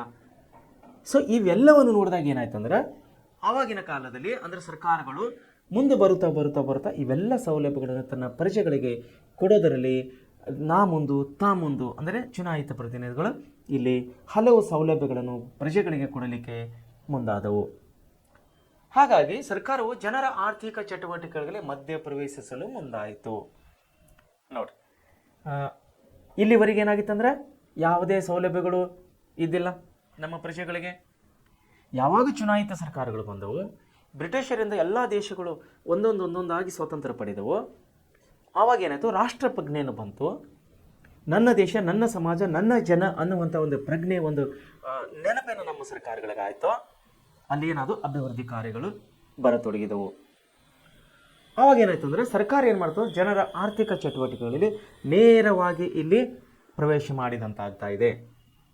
ಆರ್ಥಿಕ ಅಭಿವೃದ್ಧಿಯ ಪ್ರಕ್ರಿಯೆಯಲ್ಲಿ, ಆರ್ಥಿಕ ಅಂದರೆ ಫೈನಾನ್ಷಿಯಲಿ ಡೆವಲಪ್ಮೆಂಟ್ ಪ್ರೋಸೆಸ್ ಅಂತ ಕರಿತೇವೆ ನಾವು. ಫೈನಾನ್ಷಿಯಲ್ ಡೆವಲಪ್ಮೆಂಟ್ ಪ್ರೋಸೆಸ್ ಅಂದರೆ ಆರ್ಥಿಕ ಅಭಿವೃದ್ಧಿಯ ಪ್ರಕ್ರಿಯೆಯಲ್ಲಿ ಸರ್ಕಾರದ ಪಾತ್ರ ಹೆಚ್ಚಿನ ಪ್ರಾಮುಖ್ಯತೆಯನ್ನು ಪಡೆಯಿತು. ಸೊ ಇಲ್ಲಿವರೆಗೆ ಸರ್ಕಾರದ ಪ್ರಾಮುಖ್ಯತೆಯೂ ಇದ್ದಿಲ್ಲ ಎಲ್ಲಿ, ಮನುಷ್ಯರ ಆರ್ಥಿಕ ಚಟುವಟಿಕೆಗಳಲ್ಲಿ. ಯಾವಾಗ ಸರ್ಕಾರಗಳು ಮನುಷ್ಯರಿಗೆ ಅಂದರೆ ಪ್ರಜೆಗಳಿಗೆ ಹಲವು ಸೌಲಭ್ಯಗಳನ್ನು ಕೊಡಲಿಕ್ಕೆ ಮುಂದಾಗಿ ಬಂದರು, ಆವಾಗ ಸರ್ಕಾರ ಏನಾಗ್ತಾ ಇಲ್ಲಿ ನೇರವಾಗಿ ಮನುಷ್ಯರ ಆರ್ಥಿಕ ಚಟುವಟಿಕೆಗಳಿಗೆ ಇಲ್ಲಿ ಭಾಗಿಯಾಗ್ತಾ ಬರ್ತಾ ಇದೆ. ಮುಂದುವರಿಯುತ್ತಿರುವ ದೇಶಗಳಲ್ಲಿ ನೋಡ್ರಿ, ಡೆವಲಪ್ಮೆಂಟ್ ಕಂಟ್ರೀಸ್ ಅಂತ ಕರಿತೇವೆ, ಅಭಿವೃದ್ಧಿ ಹೊಂದಿದ ದೇಶಗಳು ಅಂತೇಳಿ ನಾವು ಕರೆಯವರಾಗಿದ್ದೇವೆ. ಮುಂದುವರಿಯುತ್ತಿರುವ ದೇಶಗಳಲ್ಲಿ ಸಾಮಾನ್ಯವಾಗಿ ನಿರುದ್ಯೋಗ, ಬಡತನ, ಕೃಷಿ, ಹಿಂದುಳಿದಿರುವಿಕೆ, ಆದಾಯ ಮತ್ತು ಸಂಪತ್ತಿನ ಅಸಮಾನ ಹಂಚಿಕೆಯಂತಹ ಸಮಸ್ಯೆಗಳು ಕಂಡುಬರುತ್ತಿವೆ. ಎಲ್ಲಿರಿ, ಯಾವ ದೇಶಗಳಲ್ಲಿ ಕಂಡು ಬರ್ತಾ ಇದೆ ಇವೆಲ್ಲ ಸಮಸ್ಯೆಗಳು? ಮುಂದುವರಿಯುತ್ತಿರುವ ದೇಶಗಳು, ಮುಂದುವರೆದ ಇಲ್ಲ. ಹಿಂದೆ ಬಿದ್ದ ಇಲ್ಲ, ಮುಂದುವರೆಯದ ಇಲ್ಲ, ಮುಂದುವರಿಯುತ್ತಿರುವ, ಅಂದರೆ ಕಾಂಪಿಟೇಷನ್ ಮಾಡಿ ಡೆವಲಪ್ಮೆಂಟ್ ಆಗಲಿಕ್ಕೆ ಯಾವ ದೇಶಗಳು ಮುಂದೆ ಬರ್ತಾ ಇದೆ ಆ ದೇಶಗಳೇ ನಾವು ಇವೆಲ್ಲ ಸಮಸ್ಯೆಗಳನ್ನು ಕಾಣುವರಾಗಿದ್ದೇವೆ. ಎಂಥ ಸಮಸ್ಯೆಗಳಂದ್ರೆ, ಒಂದು ನಿರುದ್ಯೋಗ, ಎರಡನೇದು ಬಡತನ, ಕೃಷಿಯಲ್ಲಿ ಹಿಂದುಳಿದಿಕೆ, ಆದಾಯ ಮತ್ತು ಸಂಪತ್ತಿನ ಅಸಮಾನತೆ ಅಂದರೆ ಇಂಬ್ಯಾಲೆನ್ಸ್. ಆದಾಯ ಮತ್ತು ಸಂಪತ್ತು ಎರಡು ಈಕ್ವಲ್ ಇರಬೇಕು, ಅಂದರೆ ಸಮಾನ ಆಗಿರಬೇಕು. ಆದರೆ ಮುಂದುವರಿಯುತ್ತಿರುವ ದೇಶಗಳು ಇವೆರಡನ್ನು ನಾವು ಸಮನಾಗಿ ಕಾಣ್ತಾ ಇಲ್ಲ, ಇಂಬ್ಯಾಲೆನ್ಸ್ ಆಗ್ತಾ ಇದೆ. ದಟ್ ಕಾಲ್ಡ್ ಇಂಬ್ಯಾಲೆನ್ಸ್ ಅಥವಾ ಸಮಾನತೆ ಅಂತೇಳಿ ನಾವು ಕರೆಯೋರಾಗಿದ್ದೇವೆ. ಏನಾಗ್ತದೆ, ಯಾವುದರ ಅಸಮಾನತೆ? ಆದಾಯ ಮತ್ತು ಸಂಪತ್ತಿನ ಅಸಮಾನತೆಯನ್ನು ನಾವು ಇಲ್ಲಿ ಕಾಣುವರಾಗಿದ್ದೇವೆ. ಮೂಲಭೂತ ಸೌಲಭ್ಯಗಳಾದ ಸಾರಿಗೆ, ಸಂಪರ್ಕ, ವಿದ್ಯುತ್, ಶಿಕ್ಷಣ, ಆರೋಗ್ಯ ಮುಂತಾದ ಕೊರತೆಯನ್ನು ಎದುರಿಸ್ತಿವೆ. ಇಂತಹ ಸಮಸ್ಯೆಗಳನ್ನು ಪರಿಹರಿಸಲು ಸರ್ಕಾರದ ಮಧ್ಯಪ್ರವೇಶ ಅನಿವಾರ್ಯವಾಗಿದ್ದು, ಕೊರತೆಗಳನ್ನು ಹೋಗಲಾಡಿಸಲು ಶ್ರಮ ಪಡ್ತಾ ಇದೆ. ನೋಡಿ, ಯಾವಾಗ ಮನುಷ್ಯನ ಕ್ಷಮಾಭಿವೃದ್ಧಿಗೆ, ಪ್ರಜೆಗಳ ಕ್ಷಮಾಭಿವೃದ್ಧಿಗೆ ಸರ್ಕಾರ ಇಲ್ಲಿ ಮನಸ್ಸು ಮಾಡ್ತಾ ಇದೆ, ಆವಾಗ ಏನಾಗಿದೆ, ಮನುಷ್ಯನಿಗೆ ಮೂಲಭೂತ ಸೌಲಭ್ಯಗಳಂಥ ರಸ್ತೆ, ಸಂಪರ್ಕ, ಶಿಕ್ಷಣ, ಆರೋಗ್ಯ ಇವೆಲ್ಲ ಸೌಲಭ್ಯಗಳು ಸರ್ಕಾರಗಳು ಅಂದರೆ ಚುನಾಯಿತ ಸರ್ಕಾರಗಳು ಪ್ರಜೆಗಳಿಗೆ ಇಲ್ಲಿ ಕೊಡಬೇಕಾದಂಥ ಅನಿವಾರ್ಯತೆ ಬಂದಾಗಿದೆ. ಸೊ ಇವೆಲ್ಲ ಪ್ಲಾನ್ಗಳು ಅಂದರೆ ಇವೆಲ್ಲ ಯೋಜನೆಗಳನ್ನು ಕಾರ್ಯಗತ ಮಾಡಬೇಕಾದ್ರೆ ಸರ್ಕಾರವು ಆರ್ಥಿಕವಾಗಿ ಇಲ್ಲಿ ಪ್ರತ್ಯಕ್ಷವಾಗಿ ಪ್ರಜೆಗಳ ಒಂದು ಆರ್ಥಿಕ ಚಟುವಟಿಕೆಗಳಲ್ಲಿ ಸರ್ಕಾರ ಮಧ್ಯಪ್ರವೇಶ ಮಾಡಬೇಕಾದಂಥ ಅನಿವಾರ್ಯತೆಯಲ್ಲಿ ಬಂದು ಕೂತಿದೆ. ಅರ್ಥವ್ಯವಸ್ಥೆಯಲ್ಲಿ ರಾಷ್ಟ್ರೀಯ ಆದಾಯ ನೋಡಿ, ಅರ್ಥವ್ಯವಸ್ಥೆಯಲ್ಲಿ ಫೈನಾನ್ಸಿಯಲ್ ಸ್ಟ್ರಕ್ಚರ್ ಅಂತೇಳಿ ನಾವು ಕರಿತೇವೆ. ಅದರಲ್ಲಿ ರಾಷ್ಟ್ರೀಯ ಆದಾಯ, ಇನ್ಕಮ್, ನ್ಯಾಷನಲ್ ಇನ್ಕಮ್ ಅಂತೇಳಿ ನಾವು ಕರೆಯುವರಾಗಿದ್ದೇವೆ. National income. ಆಮೇಲೆ ಉತ್ಪಾದನೆ ಅಂದರೆ ಪ್ರೊಡಕ್ಷನ್ಸ್, ಉದ್ಯೋಗ, ಎಂಪ್ಲಾಯ್ಮೆಂಟ್, ಹೂಡಿಕೆ, ಇನ್ವೆಸ್ಟ್ಮೆಂಟ್, ಬೆಲೆ ಮುಂತಾದವುಗಳು ನಿರಂತರವಾಗಿ ಏರಿಳಿತಗಳಿಂದ ಕೂಡಿರ್ತವೆ. ನೋಡಿರಿ, ಇವು 4-5 ಏನು ಬೆಲೆಗಳಲ್ಲ ನಿರಂತರವಾಗಿ ಏರಿಳಿತಗಳನ್ನು ಕಾಣ್ತಾ ಇವೆ. ಯಾವ್ಯಾವ ಕಾಣ್ತಾ ಇದೆ? ಒಂದು ರಾಷ್ಟ್ರೀಯ ಆದಾಯ, ಒಂದು ಉತ್ಪಾದನೆ, ಪ್ರೊಡಕ್ಷನ್ಸ್, ಆಮೇಲೆ ಉದ್ಯೋಗ, ಆಮೇಲೆ ಹೂಡಿಕೆ ಮುಂತಾದವುಗಳು ನಿರಂತರವಾಗಿ ಏರಿಳಿತಗಳನ್ನು ಕಾಣ್ತಾ ಇದ್ದಾವೆ. ಇಂತಹ ಏರಿಳಿತಗಳಿಗೆ ಆರ್ಥಿಕ ಏರಿಳಿತಗಳು ಎನ್ನುವರಾಗಿದ್ದೇವೆ. ಅರ್ಥವ್ಯವಸ್ಥೆಯು ಹೆಚ್ಚಿನ ಏರಿಳಿತಗಳಲ್ಲದೆ ಪ್ರಗತಿಯತ್ತ ಸಾಗುವುದನ್ನು ಆರ್ಥಿಕ ಸ್ಥಿರತೆ ಎನ್ನುತ್ತಾರೆ. ಹಾಗೆಯೇ ದೇಶದಲ್ಲಿ ಉತ್ಪನ್ನವಾಗುವ ಆದಾಯ ಮತ್ತು ಸಂಪತ್ತು ಜಾತಿ, ವರ್ಗ, ಅಕ್ಷರಸ್ಥ, ಅನಕ್ಷರಸ್ಥ, ಬಡವ, ಬಲ್ಲಿದ, ನಗರ, ಗ್ರಾಮೀಣ ಎಂಬ ಯಾವುದೇ ತಾರತಮ್ಯವಿಲ್ಲದೆ ಸಮಾಜದ ಎಲ್ಲ ಜನರಲ್ಲಿ ಆದಷ್ಟು ಸಮಾನವಾಗಿ ಹಂಚಿಕೆಯಾಗಬೇಕಾಗುತ್ತದೆ. ನೋಡಿ, ಆರ್ಥಿಕ ಪ್ರಗತಿ ಏರಿಳಿತವನ್ನು ನಾವು ಕಾಣಬಹುದಾಗಿದ್ದರೆ, ಏರಿಳಿತಗಳಲ್ಲಿ ಪ್ರಗತಿಯನ್ನು ಸಾಧಿಸಬೇಕಾದರೆ ಆರ್ಥಿಕ ಸ್ಥಿರತೆಯನ್ನು ಬೇಕಾಗಿದೆ. ಫಿಕ್ಸ್ಡ್ ಎಂಪ್ಲಾಯ್ಮೆಂಟ್ ಅಂತೇಳಿ ಕರಿತೀವಿ ನಾವು. ಫಿಕ್ಸ್ಡ್ ಎಕಾನಮಿಕ್ ಅಂದರೆ ಸ್ಥಿರತೆ, ಆರ್ಥಿಕ ಸ್ಥಿರತೆ ಅಂತೆಲ್ಲ ನಾವು ಕರೆಯುವರಾಗಿದ್ದೇವೆ. ಇದನ್ನು ಯಾವುದಂದ್ರೆ ಯಾವ ರೀತಿ ನಾವು ಕಾಣೋರಾಗಿದೆ? ಜಾತಿ, ವರ್ಗ, ಅಕ್ಷರಸ್ಥ, ಅನಕ್ಷರಸ್ಥ, ಬಡವ, ಬಲ್ಲಿದ, ನಗರ, ಗ್ರಾಮೀಣ ಇವೆಲ್ಲ ಕ್ಷೇತ್ರಗಳಲ್ಲಿ ನಾವೇನಪ್ಪ ಅಂದ್ರೆ ಫಿಕ್ಸ್ಡ್ ಎಕಾನಮಿಕಲ್ ಅಂದರೆ ಆರ್ಥಿಕ ಸ್ಥಿರತೆಯನ್ನು ನಾವು ಕಾಣಬೇಕಾಗಿದೆ. ಯಾವಾಗ ನಾವು ಆರ್ಥಿಕ ಸ್ಥಿರತೆಯನ್ನು ಕಾಣ್ತೀವಿ, ಅಲ್ಲಿನ ಪ್ರಜೆಗಳು ಡೆವಲಪ್ಮೆಂಟ್ ಆಗ್ತಾರೆ, ಅಭಿವೃದ್ಧಿ ಆಗ್ತಾರೆ, ಅಲ್ಲಿನ ದೇಶ, ಅಲ್ಲಿನ ರಾಜ್ಯ ಕೂಡ ಅಭಿವೃದ್ಧಿ ಆಗುತ್ತವೆ. ಇದನ್ನೇ ನಾವು ಸಾಮಾಜಿಕ ನ್ಯಾಯ ಅಂತ ಹೇಳಿ ಕರೆಯುವರಾಗಿದ್ದೇವೆ. ನೋಡಿ, ಸಾಮಾಜಿಕ ನ್ಯಾಯ. ನಿನ್ನ CM ಅವರೊಂದು ಸ್ಟೇಟ್ಮೆಂಟ್ ನೋಡಿದೀವಿ ನಾವು. ಪತ್ರಕರ್ತರು ಕೇಳಿದ್ರು, ಏನು ಸರ್ ನಿಮ್ಮ ಸರ್ಕಾರ ನಡೆಸಲಿಕ್ಕೆ ನಿಮ್ಮ ಹತ್ರ ದುಡ್ಡಿಲ್ಲ ಅಂತ. ಪತ್ರಕರ್ತರು CM ಅವ್ರಿಗೆ ಕೇಳ್ತಾ ಇದ್ದಾರೆ. ಏನಂತೆ? CM ಸಿದ್ದರಾಮಯ್ಯನವ್ರಿಗೆ ಪತ್ರಕರ್ತರು ಏನು ಕೇಳ್ತಾ ಇದ್ದಾರೆ? ಸರ್, ನಿಮ್ಮ ಹತ್ರ ಸರ್ಕಾರ ನಡೆಸಲಿಕ್ಕೆ ದುಡ್ಡಿಲ್ಲ ಅಂತ BJP ಅವ್ರಿಗೆ ಹೇಳ್ತಾ ಇದ್ದಾರೆ, ಹೆಂಗೆ ಮಾಡೋದು ಅಂತ. ಅವಾಗ ಸಿದ್ದರಾಮಯ್ಯ ಹೇಳ್ತಾ ಇದ್ದಾರೆ, CM ಅವರು, ಏನಪ್ಪ ನಮ್ಮ ಸರ್ಕಾರದಲ್ಲಿ ದುಡ್ಡಿಲ್ವಾ? ನಿನ್ನ ಮನೆಗೆ ಏನಾದರೂ ಸಾಲ ಕೇಳಕ್ಕೆ ಬಂದಿನ? ಹೇಳಪ್ಪ, ಯಾವ ಇಲಾಖೆಯಲ್ಲಿ ದುಡ್ಡಿಲ್ಲ? ವಿಚ್ ಡಿಪಾರ್ಟ್ಮೆಂಟ್ ನಾವು ಹ್ಯಾವ್ ಎ ಮನಿ, ನಾವು ನಾಟ್ ಹ್ಯಾವ್ ಎ ಬಜೆಟ್, ಯಾವ ಇಲಾಖೆಯಲ್ಲಿ ಹಣ ಇಲ್ಲ ಹೇಳಪ್ಪ ಅಂಥೇಳಿ ಪತ್ರಕರ್ತರಿಗೆ ಮರುಪ್ರಶ್ನೆಯನ್ನು ಹಾಕ್ತಾ ಇದ್ದಾರೆ ನಮ್ಮ ಸಿದ್ದರಾಮಯ್ಯನವರು. ಸೊ ಈ ಮಾತು ಯಾಕೆ ಬಂತಂದರೆ, ಅವ್ರು ಇನ್ನೊಂದು ಮಾತು ಮುಂದುವರೆದು ಹೇಳ್ತಾ ಇದ್ದೀವಿ. ಏನಂತ ನೋಡಪ್ಪ, ನಾವು 5 ಗ್ಯಾರಂಟಿಗಳನ್ನು ಕೊಟ್ಟಿದ್ದೀವಿ. 5 ಗ್ಯಾರಂಟಿಗಳಲ್ಲಿ ನಾವು ಕಾಂಗ್ರೆಸ್, BJP, JDS ಮತ್ತೊಂದು ಪಕ್ಷ ಅಥವಾ ಶ್ರೀಮಂತರು, ಬಡವರು, ಹೆಣ್ಣುಮಕ್ಕಳು, ಇನ್ನು ತಾರತಮ್ಯ ಏನಾದರೂ ಮಾಡಿದ್ದೇವಾ? ಪಕ್ಷ ಭೇದ ಮಾಡಿದ್ದೇವಾ? ಸಾಮಾಜಿಕ ನ್ಯಾಯ ಇಲ್ಲಿ ಬರ್ತಾ ಇದೆ ನೋಡಿರಿ. ಸಾಮಾಜಿಕ ನ್ಯಾಯ ಏನಿದು? ಸಾಮಾಜಿಕ ನ್ಯಾಯದ ಸಮಾಜದ ಎಲ್ಲ ವರ್ಗಗಳಿಗೆ ಕೊಡಲಾಗಿದೆ. ನೋಡಿ, ಹೆಣ್ಣು ಮಕ್ಕಳಿಗೆ ಬಸ್ಸಿನಲ್ಲಿ ಫ್ರೀ ಒಂದು ಟ್ರಾನ್ಸ್ಪೋರ್ಟೇಷನ್ ಕೊಟ್ಟಿದ್ದಾರೆ. ಇದನ್ನು ಬಡವರು ಹೋಗಬೇಕು, ಶ್ರೀಮಂತರು ಹೋಗಬಾರ್ದು, ಅಥವಾ BJPದವ್ರು ಹೋಗಬೇಕು, ಕಾಂಗ್ರೆಸ್ದವ್ರು ಹೋಗಬೇಕು, ಹೀಗೆ ಅನ್ನೋದು ಕೊಟ್ಟಿದ್ದಾರೆ? No, never. ಇಲ್ಲೇನು ಮಾಡಿದ್ದಾರೆ, ಸಾಮಾಜಿಕ ನ್ಯಾಯವನ್ನು ಕಾಪಾಡಲಾಗಿದೆ. ಯಾವುದೇ ಪಕ್ಷದವರಿದ್ದರೂ ಕೂಡ, ಯಾವುದೇ ಜಾತಿಯಿದ್ದರೂ ಕೂಡ, ಶ್ರೀಮಂತರಿದ್ದರೂ ಕೂಡ, ಬಡವರಿದ್ದರೂ ಕೂಡ ಬಸ್ಸುಗಳಲ್ಲಿ ಫ್ರೀ ಪ್ರಯಾಣ ಒಂದು ಸರ್ಕಾರದ ಒಂದು ಯೋಜನೆಯಾಗಿದೆ, ಎಲ್ಲರಿಗೂ ಸಮಾನವಾಗಿ ಕೊಟ್ಟಿದ್ದಾರೆ. ಸೊ ಅದನ್ನು ನಾವು ಸಾಮಾಜಿಕ ನ್ಯಾಯ ಅಂತೇಳಿ ಕರೆಯುವರಾಗಿದ್ದೇವೆ. ಅದು ಅದು ಹೇಗಿರ್ಬೇಕು ಸಾಮಾಜಿಕ ನ್ಯಾಯ ಅನ್ನೋದು? ಜಾತಿ, ವರ್ಗ, ಅಕ್ಷರಸ್ಥ, ಅನಕ್ಷರಸ್ಥ, ಬಡವ, ಬಲ್ಲಿದ, ನಗರ, ಗ್ರಾಮೀಣ ಎಲ್ಲಗಳಲ್ಲಿ ಈಕ್ವಲ್ ಆಗಿರಬೇಕು. ಎಲ್ಲ ಒಂದು ಕ್ಷೇತ್ರಗಳಲ್ಲಿ ಸರಿ ಸಮಾನವಾಗಿ ಹಂಚಿದಾಗ ಅದನ್ನು ನಾವು ಸಾಮಾಜಿಕ ನ್ಯಾಯ ಅಂತೇಳಿ ಕರೆಯುವರಾಗಿದ್ದೇವೆ. ಆರ್ಥಿಕ ಸ್ಥಿರತೆ ನೋಡ್ರಿ, ಫಿಕ್ಸ್ಡ್ ಎಕಾನಮಿ ನಾನು ಹೇಳ್ದೆ ನಿಮಗೆ. ಆರ್ಥಿಕ ಸ್ಥಿರತೆ ಮತ್ತು ಸಾಮಾಜಿಕ ನ್ಯಾಯದೊಂದಿಗೆ ಆರ್ಥಿಕ ಅಭಿವೃದ್ಧಿಯನ್ನು ಸಾಧಿಸಬೇಕಾದಲ್ಲಿ ಸರ್ಕಾರದ ಪಾತ್ರ ಅತಿ ಮುಖ್ಯವಾಗಿದೆ. ಸರ್ಕಾರ ಇಲ್ಲಿ ಏನು ಮಾಡಬೇಕಾಗಿದೆ? ಸಾಮಾಜಿಕ ನ್ಯಾಯವನ್ನು ಕಾಪಾಡಬೇಕಾದರೆ ಸಮಾಜದ ಸೋಷಿಯಲ್ ಜಸ್ಟಿಸ್ ಅಂತೇಳಿ ಕರಿತೇವೆ ನಾವು. ಸೋಷಿಯಲ್ ಜಸ್ಟಿಸ್ ಅಂದರೆ ಸಾಮಾಜಿಕ ನ್ಯಾಯ ಅಂತೇಳಿ ಕರೆಯೋರಾಗಿದ್ದೇವೆ.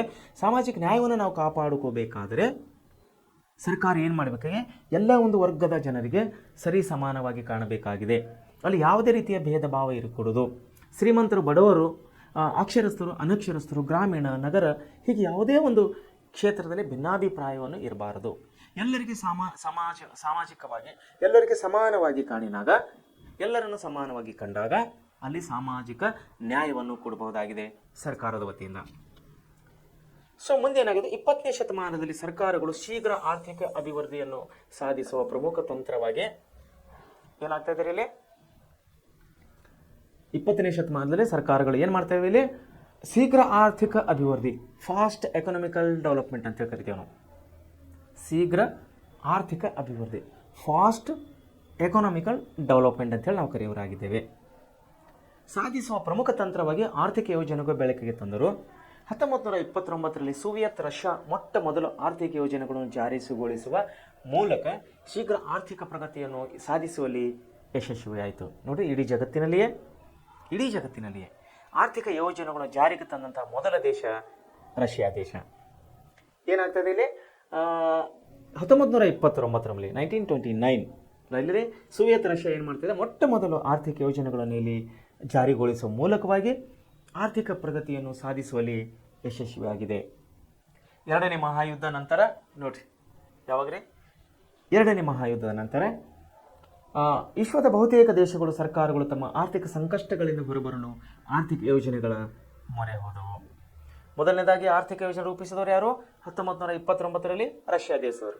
ಆಮೇಲೆ 2ನೇ ಮಹಾಯುದ್ಧ ಅಂದರೆ 1944ರಲ್ಲಿ 2ನೇ ಮಹಾಯುದ್ಧವನ್ನು ಕೊನೆಗಾಡಿದ ಮೇಲೆ ಪ್ರತಿಯೊಂದು ದೇಶಗಳು, ಸ್ವತಂತ್ರಗೊಂಡಂಥ ಪ್ರತಿಯೊಂದು ದೇಶಗಳು ತನ್ನದೇ ಆದಂತಹ ದೇಶದ ಅಭಿವೃದ್ಧಿಕ್ಕಾಗಿ, ಜನಜೀವನದ ಒಂದು ಕಲ್ಯಾಣಕ್ಕಾಗಿ ಅವ್ರು ಏನು ಮಾಡ್ತಾ ಇದ್ದಾರೆ? ಪ್ರತಿಯೊಂದು ಸರ್ಕಾರಗಳು ಅವ್ರದ್ದೇ ಆದಂಥ ಆರ್ಥಿಕ ಯೋಜನೆಗಳನ್ನು ರೂಪ ಮಾಡಿಕೊಳ್ತಾ ಇದ್ದಾರೆ. ಸೊ ಭಾರತದಲ್ಲಿ ಯೋಜನೆಗಳು ಪ್ಲಾನಿಂಗ್ ಇನ್ ಇಂಡಿಯಾ ಅಂತೇಳಿ ನಾವು ಕರೆಯೋರಾಗಿದ್ದೇವೆ. ಯೋಜನೆ ಎನ್ನುವುದು ಪ್ರತಿಯೊಬ್ಬ ವ್ಯಕ್ತಿಯ ಬದುಕಿಗೆ ಅವಶ್ಯಕ. ನಾನು ಮೊದಲನೇ ಹೇಳಿದಾಗೆ, ಮನುಷ್ಯನ ಹಾಸಿಗೆಯಿಂದ ಎದ್ದು ಕಣ್ಣು ತೆಗೆದಾಗ ರಾತ್ರಿ ಮಲ್ಕುವವರೆಗೆ, ಕಣ್ಣು ಮುಚ್ಚುವವರೆಗೆ ಪ್ರತಿಯೊಂದು ಹೆಚ್ಚೆಯಲ್ಲಿಯೂ ಕೂಡ ಸರ್ಕಾರದ ಪಾತ್ರ ಇದೆ. ಅದು ಯಾವ ರೀತಿ ಇದೆ ಅಂದರೆ ನಾನು ಮೊದಲನೇದಾಗಿ ಹೇಳಿದ್ದೇನೆ. ಫಸ್ಟ್ ಮನುಷ್ಯನಿಗೆ ಎದ್ದ ತಕ್ಷಣ ಮುಖ ತೊಳ್ಕೊಬೇಕಂದ್ರೆ ನೀರು ಬೇಕು. ಅಲ್ಲಿ ನೀರು ಸರಬರಾಜು ಮಾಡಿರೋರು ಜಲಮಂಡಳಿಯವರು. ಆಮೇಲೆ ಅಲ್ಲಿಂದ ಸ್ಟಾರ್ಟ್ ಆಗಿ ಪ್ರತಿಯೊಂದು ಹೆಜ್ಜೆಯಲ್ಲೂ ಕೂಡ ಹಂತವಾಗಿ ಶಾಲೆಗೆ ಹೋಗಬೇಕು, ಶಿಕ್ಷಣ ಇಲಾಗಬೇಕು, ಆಸ್ಪತ್ರೆಗೆ ಹೋಗಬೇಕು, ಹುಷಾರಿಲ್ಲ, ಆರೋಗ್ಯ ಇಲಾಖೆ ಬೇಕು, ಮನೆ ಅಕ್ಕಪಕ್ಕ ಏನೋ ದಾಂಧಲೆ ಆಗಿದೆ, ಗಲಾಟೆ ಆಗಿದೆ, ಕಂಪ್ಲೇಂಟ್ ಕೊಡಬೇಕು, ಪೊಲೀಸ್ ಇಲಾಖೆಗೆ ಕೊಡಬೇಕು. ಸೊ ಈ ಪ್ರತಿಯೊಂದು ಹಂತದಲ್ಲಿ ಸರ್ಕಾರ ಇಲ್ಲಿ ಪ್ರತ್ಯಕ್ಷವಾಗಿ ಮನುಷ್ಯನ ಜೀವನದಲ್ಲಿ ಇಲ್ಲಿ ನೇರವಾದಂಥ ಪಾತ್ರವನ್ನು ವಹಿಸ್ತಾ ಇದೆ. ಸೊ ಯೋಜನೆ ಅನ್ನೋದು ಪ್ರತಿಯೊಬ್ಬ ವ್ಯಕ್ತಿಗೆ ಬದುಕಿಗೆ ಅವಶ್ಯಕ ಇದೆ. ವೈಯಕ್ತಿಕ ಬದುಕಿನಲ್ಲಿ ಅಂದರೆ ಪರ್ಸ್ನಲ್ ಲೈಫ್ ಅಂತೇಳಿ ನಾವು ಮನುಷ್ಯರ ಒಂದು ಪರ್ಸ್ನಲ್ ಲೈಫ್ ಅಂತೇಳಿ ಕರೆಯೋದಲ್ಲ, ವೈಯಕ್ತಿಕ ಬದುಕು ಅಂತೇಳಿ ಕರಿತೇವೆ. ಯಶಸ್ಸು ಗಳಿಸಬೇಕಾದರೆ ಪರ್ಸ್ನಲ್ ಲೈಫ್ನಲ್ಲಿ ಅಂದರೆ ಮನುಷ್ಯನು ವೈಯಕ್ತಿಕವಾಗಿ ಡೆವಲಪ್ಮೆಂಟ್ ಅಂದರೆ ಅಭಿವೃದ್ಧಿ ಆಗಬೇಕಾ ಅಥವಾ ಯಶಸ್ವಿ ಆಗಬೇಕಂದ್ರೆ ಅವನಿಗೆ ಸಂಪನ್ಮೂಲಗಳನ್ನು ಯೋಜಿತ ರೀತಿಯಲ್ಲಿ ಬಳಸಿಕೊಳ್ಳಬೇಕಾಗುತ್ತದೆ. ಸಂಪನ್ಮೂಲಗಳು ಅಂದರೆ ಸೋರ್ಸಸ್ ಅಂತೇಳಿ ನಾವು ಕರೆಯೋರಾಗಿದ್ದೇವೆ. ನಮ್ಮ ಅಕ್ಕಪಕ್ಕದಲ್ಲಿರುವಂಥ ಸೋರ್ಸಸ್ಗಳು, ಅದು ಇನ್ಕಮ್ ಸೋರ್ಸ್ ಇರ್ಬೋದು, ನ್ಯಾಚುರಲ್ ಸೋರ್ಸ್ ಇರ್ಬೋದು, ಇನ್ಯಾವುದೇ ಸೋರ್ಸ್ ಇರ್ಬೋದು, ಅದನ್ನು ಪ್ರಾಪರ್ವಾಗಿ ಮನುಷ್ಯನು ಯೂಸ್ ಮಾಡಿದಾಗ ಅಂದರೆ ಸಮರ್ಪಕವಾಗಿ ಮನುಷ್ಯನು ಅಂದರೆ ಮಾನವನು ಅದನ್ನು ಬಳಕೆ ಮಾಡಿದಾಗ ಇಲ್ಲಿ ಏನಾಗ್ತದೆ ಅಂದರೆ ಮೂಲಗಳು ಕರೆಕ್ಟಾಗಿ ಬಳಕೆ ಮಾಡಿದಾಗ ಮನುಷ್ಯನು ಇಲ್ಲಿ ಅಭಿವೃದ್ಧಿ ಆಗ್ತಾನೆ. ವಿದ್ಯಾರ್ಥಿ ತಾನು ಉತ್ತಮ ಜ್ಞಾನ ಪಡೆಯಲು, ನೋಡಿ ಇದು ಪ್ರಜೆಗಳದಾಯಿತು. ಒಬ್ಬ ವಿದ್ಯಾರ್ಥಿ ಏನು ಮಾಡಬೇಕ್ರಿ? ಒಂದು ಉತ್ತಮವಾದಂಥ ಜ್ಞಾನವನ್ನು ಪಡೆಯಬೇಕಾದರೆ ಒಬ್ಬ ವಿದ್ಯಾರ್ಥಿ ಒಂದು ಉತ್ತಮವಾದ ಜ್ಞಾನವನ್ನು ಪಡೆಯಬೇಕಾದರೆ ಏನು ಮಾಡಬೇಕಾಗ್ತದೆ? ಅವನು ಹಲವು ಪರೀಕ್ಷೆಗಳಲ್ಲಿ ಉತ್ತಮವಾದ ಅಂಕಗಳನ್ನು ತನ್ನ ದಿನದ ಸಮಯವನ್ನು ವ್ಯವಸ್ಥಿತವಾಗಿ ಬಳಸಿಕೊಳ್ಳಬೇಕಾಗುತ್ತದೆ. ವಿದ್ಯಾರ್ಥಿ ಏನು ಮಾಡಬೇಕ್ರಿ? ಇಡೀ ವರ್ಷ ಎಲ್ಲ ಶಾಲೆಗೆ ಹೋಗಿ ಪರೀಕ್ಷೆ ಕೊಟ್ಟು ವಾರ್ಷಿಕ ಪರೀಕ್ಷೆಯಲ್ಲಿ ಉತ್ತಮವಾದ ಅಂಕಗಳನ್ನು ಗಳಿಸಬೇಕಾದ್ರೆ ಏನು ಮಾಡಬೇಕು? ಅವನು ಸತತವಾದ ಅಧ್ಯಯನ, ಸತತವಾದ ಪರಿಶ್ರಮ, ಅಧ್ಯಯನ, ಈ ಮೂರುಗಳನ್ನು ಕೂಡಿದಾಗ ಪ್ರಾಮಾಣಿಕವಾಗಿ ಅನಿಯಮಿತವಾಗಿ ಅಥವಾ ನಿಯಮಿತವಾಗಿ ಸ್ಟಡಿ ಮಾಡಿದಾಗ, ಅಭ್ಯಾಸ ಮಾಡಿದಾಗ ಅಲ್ಲೇನಾಗ್ತಾ ಇದೆ? ವಿದ್ಯಾರ್ಥಿಯು ಅವನ ಪರೀಕ್ಷೆಯಲ್ಲಿ ಯಶಸ್ಸನ್ನು ಗಳಿಸುತ್ತಾನೆ. ದಿನದ ಸಮಯವನ್ನು ವ್ಯವಸ್ಥಿತವಾಗಿ ಬಳಸಿಕೊಂಡಾಗ ನೋಡಿ, ಒಂದು ದಿನಕ್ಕೆ ಎಷ್ಟೇ 24 hours 24 ತಾಸಿದೆ. ಅದರಲ್ಲಿ 8 ಗಂಟೆ ನಿದ್ದೆ ಹೋಯಿತು. ಎಷ್ಟು ಹೋಯಿತು? 16 ಗಂಟೆ.